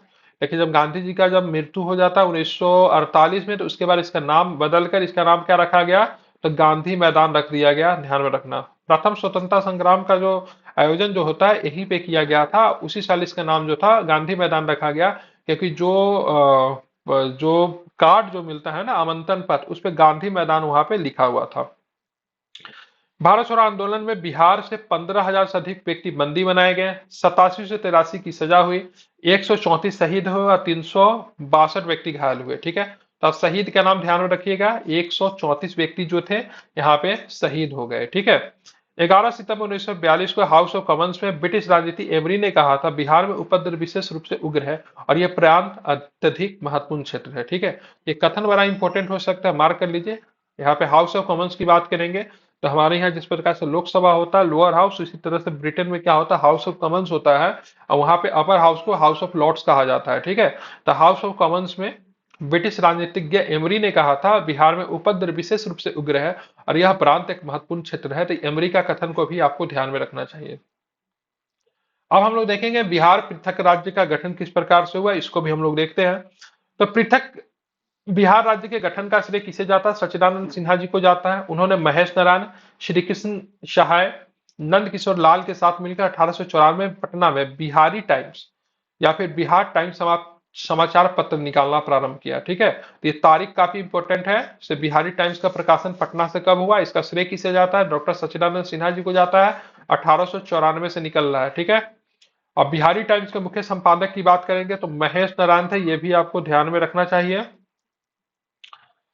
और इस समाचार पत्र ने पृथक बिहार राज्य के गठन में महत्वपूर्ण भूमिका निभाई। मतलब ये पृथक बिहार राज्य का मुख पत्र था। ठीक है। या फिर माउथ स्पीच कह लीजिए, वो था आपका बिहारी टाइम्स। ठीक है। बिहार को पृथक राज्य बनाने में इनका बड़ा योगदान था। अब बिहार को पृथक राज्य इसलिए भी बनाना था क्योंकि जो बंगाली जो थे अपने आप को श्रेष्ठ मानते थे, अब बिहारियों के साथ गजब का ही भेदभाव किया जाता था। ठीक है। जब वहां पे किसी कार्य के लिए, प्रशासनिक कार्य के लिए जब बिहारी जब कलकत्ता पहुंचते थे, बंगाल पहुंचते थे, तो उनके साथ दोबल दर्जे के नागरिक की तरह भेदभाव किया जाता था। अब बहुत अधिक प्रशासनिक दिक्कतें भी आती थी, क्योंकि आप देखो कहाँ कलकत्ता और कहाँ पटना। तो ऐसे कंडीशंस में ठीक है बात की गई से क्यों ना बिहार को एक पृथक राज्य का दर्जा दिया जाए। इसलिए बिहार के प्रमुख नेताओं ने इसके लिए मतलब क्या किया, संघर्ष किया। 1908 में बिहार कांग्रेस कमेटी का गठन हुआ। बिहार प्रदेश कांग्रेस कमेटी के प्रथम अध्यक्ष की बात करेंगे तो अल हसन इमाम थे। बिहार प्रादेशिक सम्मेलन का प्रथम अधिवेशन 1908 में पटना में हुआ। तो बिहार प्रदेश कांग्रेस कमेटी का गठन कब हुआ, तो ध्यान रखना 1908 में हुआ। अब बिहार प्रदेश कांग्रेस कमेटी के प्रथम अध्यक्ष की बात करेंगे तो कौन थे? अली हसन इमाम थे। ध्यान में रखना, इंपॉर्टेंट है। बिहार प्रदेश कांग्रेस कमेटी के प्रथम अध्यक्ष अली हसन, इसकी स्थापना 1908 में। ध्यान में रखना। अब बिहार प्रादेशिक सम्मेलन का प्रथम अधिवेशन 1908 में कहां पे हुआ? पटना में हुआ। इसमें पृथक बिहार के निर्माण की मांग को सर्वसम्मति से पारित किया गया। और दूसरा अधिवेशन 1909 में हुआ। कहां पे हुआ? तो ध्यान रखना, भागलपुर में हुआ। इसमें पुनः पृथक बिहार की मांग दोहराई गई। तो 1908 में भी दोहराया गया, 1909 में भी। 1911 में केंद्रीय विधान परिषद में सच्चिदानंद सिन्हा और मोहम्मद अली ने बंगाल में बिहार के विभाजन का प्रस्ताव पेश किया। ठीक है, कब? 1911 में सच्चिदानंद सिन्हा और साथ में मोहम्मद अली। 12 दिसंबर 1911 को दिल्ली में आयोजित शाही दरबार में बिहार और उड़ीसा के क्षेत्रों को बंगाल से पृथक एक नए प्रांत के रूप में गठन करने की घोषणा की गई। ठीक है, ध्यान में रखना, उस समय बिहार और उड़ीसा साथ में ही था, यह भी आपको ध्यान में रखना चाहिए। और साथ में बंगाल विभाजन को रद्द भी कर दिया गया था, और साथ में बंगाल से बिहार में उड़ीसा के क्षेत्रों को एक पृथक नए प्रांत के रूप में गठन करने की घोषणा भी की गई थी। ठीक है, यह प्रस्ताव कौन पेश किया था, यह नाम आपको ध्यान में रखना है, केंद्रीय विधान परिषद में, जो कि अभी का लोकसभा समझ लीजिए। तो इस प्रस्ताव को पेश करने का श्रेय जाता है सच्चिदानंद सिन्हा और साथ में मोहम्मद अली जी को। ठीक है, अब आते हैं आधुनिक बिहार से जुड़े कुछ प्रमुख तथ्य को हम लोग देख लेते हैं। 1937 में मोहम्मद अली जिन्ना ने बिहार का भ्रमण करके मुस्लिम लीग का प्रचार प्रसार किया। ठीक है, ध्यान में रखना, तो जिन्ना जो था अपना यहाँ पे ध्यान में रखना है, अपना यहाँ पे प्रभाव को बढ़ाना चाहता था, लेकिन यहाँ पे अब्दुल कयूम अंसारी ने मोमिन कांग्रेस की स्थापना की और जिन्ना के प्रभाव को यहाँ पे, ठीक है, बढ़ने से इन्होंने रोका। तो 1938 में अब्दुल कयूम अंसारी ने मोमिन कांग्रेस की स्थापना की। उन्होंने कांग्रेस के प्रति स्वामी भक्त रहते हुए बिहार में मुस्लिम लीग के प्रभाव को कम करने का प्रस्ताव किया। तो ये भी आपको ध्यान में रखना है। जिन्ना बिहार आया था, दो बार आया था, और उसने मतलब कोशिश किया से क्यों ना बिहार में भी, क्योंकि बिहार में भी मुसलमानों की संख्या ठीक ठाक थी, तो यहाँ पे क्यों ना मुस्लिम लीग की स्थापना की जाए, मुस्लिम लीग का प्रचार प्रसार बहुत तेजी से किया जाए। लेकिन ठीक एक वर्षों के बाद अब्दुल कयूम अंसारी ने मोमिन कांग्रेस की स्थापना की और मुस्लिम लीग को प्रभाव को बिहार में पूरी तरीके से खत्म कर दिया, और ये कांग्रेस के प्रति स्वामी भक्त थे। 1938 में आदिवासी महासभा का गठन हुआ। इसके अध्यक्ष थियोडोर सुरिन थे। कालांतर में इसके प्रभावशाली नेता की बात करेंगे, राम जयपाल सिंह हुए। ठीक है, राम जयपाल सिंह की बात करेंगे, ये हॉकी के कैप्टन थे। ध्यान में रखना, इंपॉर्टेंट है, हॉकी टीम से इनका संबंध था जयपाल सिंह जी का। ठीक है, आगे चल के आदिवासी महासभा के प्रभावशाली नेता ये बने, लेकिन इसका अध्यक्ष कौन था? थियोडोर सुरिन थे। बिहार में स्वतंत्रता आंदोलन के क्रम में बिहार की महिलाओं ने बढ़ चढ़ कर हिस्सा लिया। प्रमुख महिला और प्रमुख स्वतंत्रता सेनानी की श्रीमती प्रभावती देवी, श्रीमती सैलबला राय, श्रीमती हसन इमाम, श्रीमती सरस्वती देवी, श्रीमती साधना देवी, श्रीमती बिंधुवासिनी देवी, श्रीमती कुसुम कुमारी, श्रीमती राजवंशी देवी या श्रीमती भगवती देवी जी का नाम है। इनके पति भी प्रमुख स्वतंत्रता संग्रामी थे, ये भी थी। ठीक है, इनको भी आप ध्यान में रखेंगे। अवस्था सहाय ने 1943 में, ठीक है, सुभाष चंद्र बोस के आजाद हिंद फौज में शामिल हुई है। 1946 में जापान से स्वदेश लौटकर उन्होंने महिलाओं को हथियार चलाने का परीक्षण दिया। तो नमन है आशा सहाय जी का, इनका नाम आपको ध्यान में रखना। 1943 में सुभाष चंद्र बोस जी के आजाद अवस्था में शामिल हुई, जापान भी गई थी, जब वहां से वापस आई तो महिलाओं को हथियार चलाने का प्रेरणा भी दिया था। तो ये भी आपको ध्यान में रखना चाहिए। गोविंदपुर गांव के श्री नर सिंह गोप की पत्नी श्रीमती जिरियावती देवी ने 16 अंग्रेज सिपाहियों को गोली मार दी थी। तो ध्यान में रखना, इनका तो अपना खुद का ही पहचान है। क्या नाम है? श्रीमती जिरियावती देवी 16 अंग्रेज सिपाहियों को गोली मार दी थी। अब गोविंदपुर गांव के श्री नरहरि सिंह गोप की एक पत्नी थी, तो ये भी ध्यान में रखना, श्रीमती जिरियावती देवी। राष्ट्रीय आंदोलन के प्रसार में बिहार का साहित्य का भी योगदान रहा। डॉक्टर राजेंद्र प्रसाद ने चंपारण में गांधी जी एवं खादी का अर्थशास्त्र पुस्तक लिखी। तो दोनों पुस्तक का नाम आपको ध्यान में रखना है। राजेंद्र प्रसाद जी के द्वारा लिखा गया था चंपारण में गांधी जी, और साथ में आपको ध्यान में रखना खादी का अर्थशास्त्र किसके द्वारा लिखा गया? तो ध्यान में रखना, राजेंद्र प्रसाद जी के द्वारा। पंडित जगन्नाथ प्रसाद चतुर्वेदी ने भारत की वर्तमान दशा स्वदेशी आंदोलन पुस्तक की रचना की। ठीक है, ये दोनों पुस्तक को आपको रट लीजिए, स्वदेशी आंदोलन। अब भारत की वर्तमान दशा नामक पुस्तक किसने लिखी? तो पंडित जगन्नाथ प्रसाद चतुर्वेदी। राजेंद्र बाबू का पुस्तक के नाम चंपारण में महात्मा गांधी। ठीक है, खादी का अर्थशास्त्र। अब बापू के कदम चंपारण में, यह भी पुस्तक राजेंद्र बाबू के द्वारा लिखा गया है। और ऊपर में हमने जो पुस्तक दी थी स्वामी सहजानंद सरस्वती जी के पुस्तक की भी चर्चा की थी, वो भी आपको ध्यान में रखना है। राजा साहब ने गांधी टोपी की रचना की। ठीक है, राजा साहब जो थे उन्होंने गांधी टोपी की रचना की थी। 1906 में श्री कृष्ण सिंह और तेजेश्वर प्रसाद ने बिहार स्टूडेंट कॉन्फ्रेंस की स्थापना की थी। तो यहाँ पे श्री कृष्ण सिंह और तेजेश्वर प्रसाद सिंह ने 1906 में बिहार स्टूडेंट कॉन्फ्रेंस की स्थापना की गई थी, ये भी आपको ध्यान में रखना इंपॉर्टेंट है। और राजेंद्र प्रसाद ने छात्रों के साथ मिलकर कलकत्ता में सर्वेंट्स ऑफ इंडिया सोसाइटी की स्थापना की थी। तो ये भी आप याद रखना ही पड़ेगा। ठीक है, दूसरा कोई उपाय नहीं है। तो सर्वेंट्स ऑफ इंडिया सोसाइटी की स्थापना की बात करेंगे तो राजेंद्र प्रसाद जी के द्वारा की गई थी। कहाँ पे? कलकत्ता में की गई थी, छात्रों के साथ मिलकर उन्होंने किया था। 1916 में तत्कालीन शिक्षा सदस्य शंकर नायर ने केंद्रीय विधान परिषद में पटना विश्वविद्यालय विधेयक प्रस्तुत किया। ठीक है, ये शंकर नायर की बात करेंगे, काफी महत्वपूर्ण है। इन्होंने जलियांवाला बाग हत्याकांड में भारतीय की वकालत भी की थी। अभी हाल फिलहाल में एक फिल्म आई है केसरी 2, आपको मौका मिले को देखना, इन्हीं के लाइफ के ऊपर है, ठीक है। तो 1916 में तत्कालीन शिक्षा सदस्य शंकर नारायण ने, ठीक, केंद्रीय विधान परिषद में पटना विश्वविद्यालय विधेयक प्रस्तुत किया। ये काफी इंपॉर्टेंट है, 1916 में प्रस्तुत हुआ और 1917 में पटना विश्वविद्यालय का स्थापना भी होता है, ये भी आपको ध्यान में रखना है। अब आते ऐतिहासिक घटनाक्रम एक नजर में हम लोग देख लेते हैं, जो कि काफी महत्वपूर्ण है। यहाँ से भी प्रश्न आ सकता है। तो 1000 से 600 ईस्वी की बात करेंगे तो आर्यों का बिहार के क्षेत्र में आगमन होता है, ठीक है। ध्यान में रखना, यहाँ पे आपका क्या होता है, आपका आधुनिक भारत समाप्त हुआ। अभी आप ध्यान में रखें, मॉडल, मेडाइवल और एरिसेंट इंडिया से संबंधित जो प्रमुख तारीख है उसका हम लोग अध्ययन कर रहे हैं, ठीक है।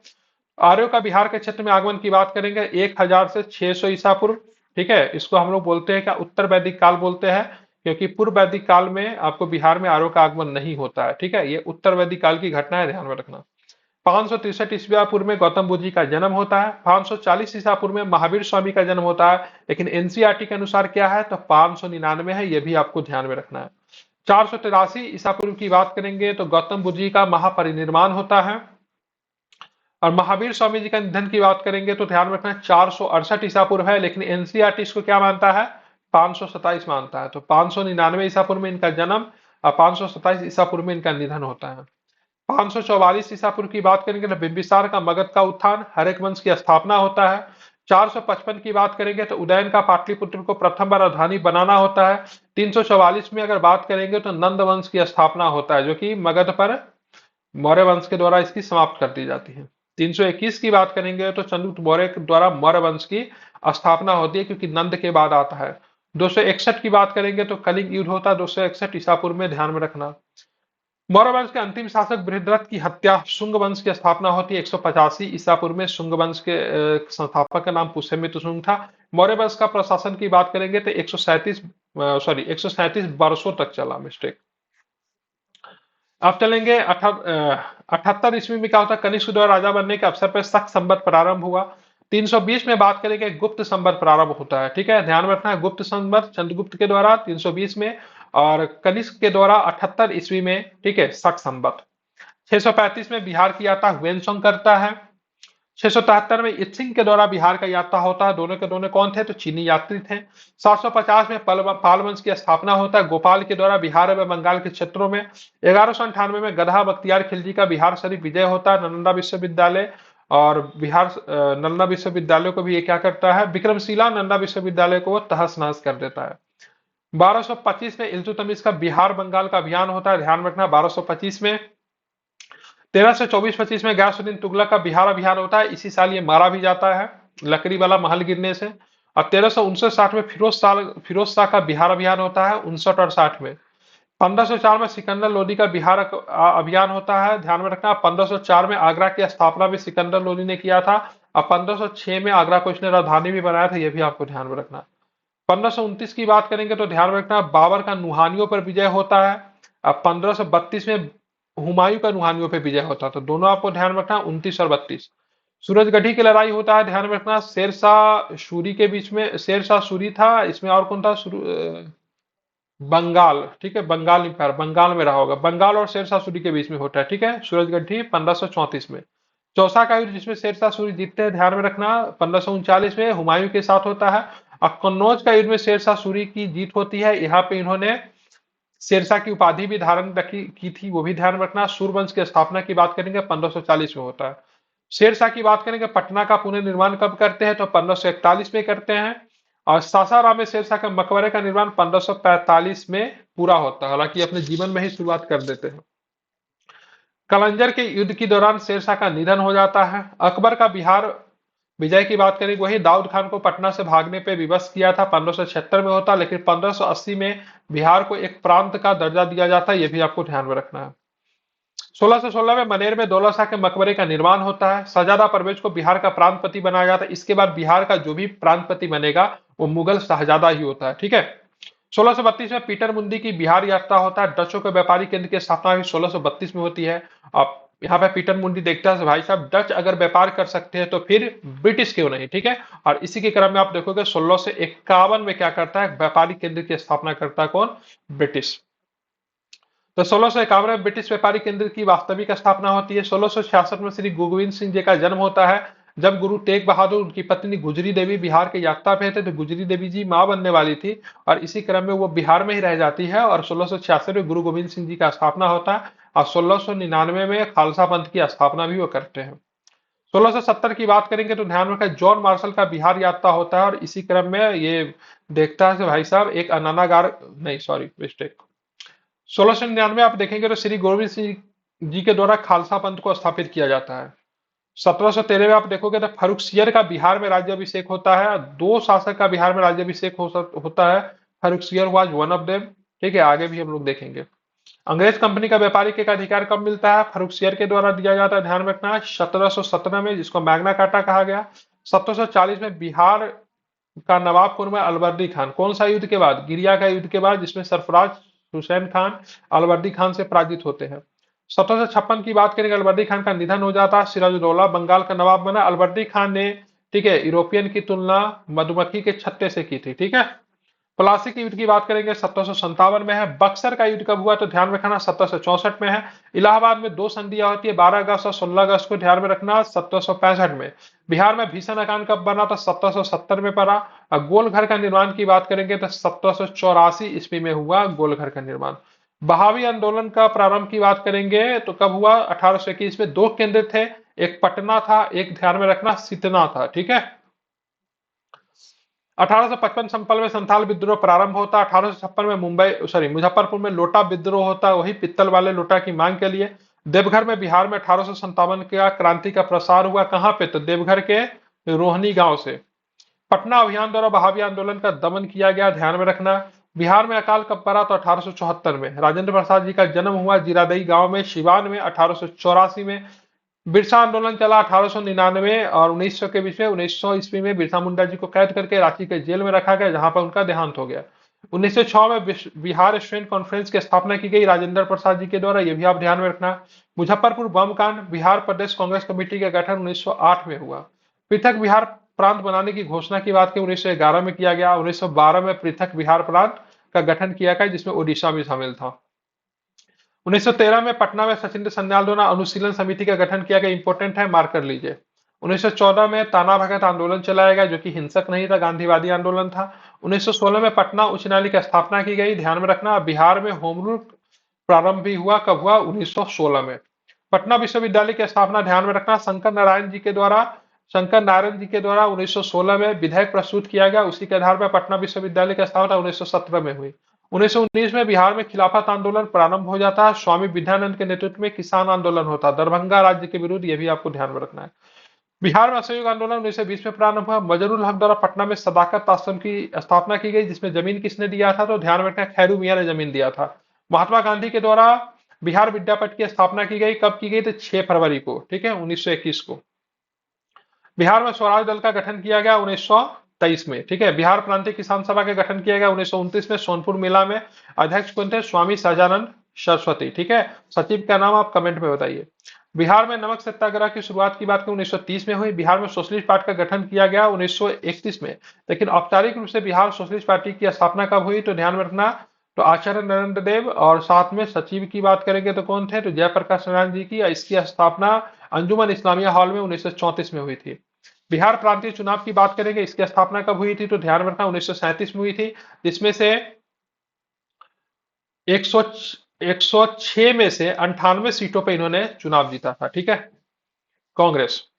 और सरकार बनाने के लिए जो बहुमत जो था वो प्राप्त हो गया था। तो कांग्रेस मंत्रिमंडल का त्यागपत्र 1939 में हो गया, ठीक है। फॉरवर्ड ब्लॉक की बिहार शाखा का गठन 1940 में किया गया। और सिलभट याजी का नाम आपको ध्यान में रखना है। भारत छोड़ो आंदोलन में बिहार शामिल हुआ 1942 में। पटना सचिवालय गोलीकांड 11 अगस्त 1942। छात्र की बात करेंगे, 7 शहीद हो गए। आजाद राष्ट्र का गठन किया गया नेपाल के राजविलास जंगल में जयप्रकाश नारायण जी के द्वारा 1942 में। श्री कृष्ण के नेतृत्व में अंतिम सरकार का गठन किया गया 1946 में, ठीक है। 15 अगस्त 1947 को भारत को, ठीक है, औपनिवेशिक शासन से स्वतंत्रता मिली। गांधी जी का मेरे सपनों का भारत, इसको भी देख लेते हैं। मैं कैसे भारत के निर्माण के लिए काम करूंगा जिसमें ऐसी स्थितियां होगी कि सबसे गरीब लोग भी इसे अपना ही देश मानेंगे, जिसके निर्माण में उनकी आवाज असरदार होगी। अब भारत एक महान देश होगा जहां ऊंचे या नीचे वर्ग के लोग नहीं होंगे, ठीक है। जहां सभी संप्रदाय के लोग पूर्ण सामंजस्य के साथ रह सकेंगे, ऐसे भारत में न तो अस्पृश्यता या अभिशाप होगा, न शराबखोरी होगी, न नशाखोरी होगी। ठीक है। महिलाओं भी पुरुषों के जितने अधिकार पा सकेगी। मेरे सपनों का भारत ऐसा ही है। ठीक है। जो कि सरासर झूठ बात है, क्योंकि इसका 1% भी हिस्सा आपको भारत में भी वर्तमान स्वरूप में नहीं देखने को मिलता है। गांधी जी का सपना जो था वो सपना ही रह गया है, क्योंकि जो इनके बाद के जो नेता जो है, जो भी है, ठीक है, जो हमारे स्वतंत्रता संग्राम के बाद के जो नेता जो भी है, उन्होंने मतलब गांधी जी के सपनों को कहिए तो एकदम तख्ते पे रख दिया, और उन्होंने एक अलग भारत का ही निर्माण किया, जो आपके सामने अभी साक्षात रूप से देखने को मिलता है, जहाँ पे गरीबों की संख्या बहुत ही ज्यादा है। ठीक है। यहाँ पे सांप्रदायिकता भावना भी खूब देखने को मिलता है। शराबखोरी तो है ही, नशाखोरी तो है ही। महिलाओं को पुरुषों के जितने अधिकार न के बराबर ये भी मिल पाया। ठीक है। इसको लेकर समय समय पे चीजें होती भी रहती है, जैसे नारी शक्ति बंधन अधिनियम को भी हाल फिलहाल में प्रस्तुत किया गया। महिलाओं को राजनीतिक रूप से सशक्त करने की बात कही गई है। तो गांधी जी का सपनों का भारत अच्छा है, लेकिन ऐसे भारत बनने में अभी लगता है काफी वक्त लगेगा। ठीक है। थैंक यू वेरी मच देखने के लिए। आपको अच्छा लगे तो जरूर लाइक और कमेंट आप देना। और साथ में अगर मैं बात करूंगा तो मैं जितना जानता था और जितना संक्षेप में हो सकता था उसको मैं एक्सप्लेन करने का प्रयास किया हूँ। ठीक है। हालांकि मैं इसको ज्यादा लंबा नहीं खींचा हूँ, नहीं तो इसको बहुत ही अच्छे तरीके से एक एक फैक्ट को अगर मैं एक्सप्लेन करता तो वीडियो 7 से 8 घंटा की हो जाती। लेकिन ये वीडियो आई थिंक 1.5 घंटे की होगी। इसमें बहुत ही अच्छे तरीके से पार्ट 2 को एक्सप्लेन किया गया है। ये आपके एग्जाम का बहुत ही महत्वपूर्ण पार्ट है, तो इसको बार बार देख के आप रिविजन करने का प्रयास करना। Thank you very much. Next video हम लोग लेकर आएंगे ज्योग्राफी का। धन्यवाद।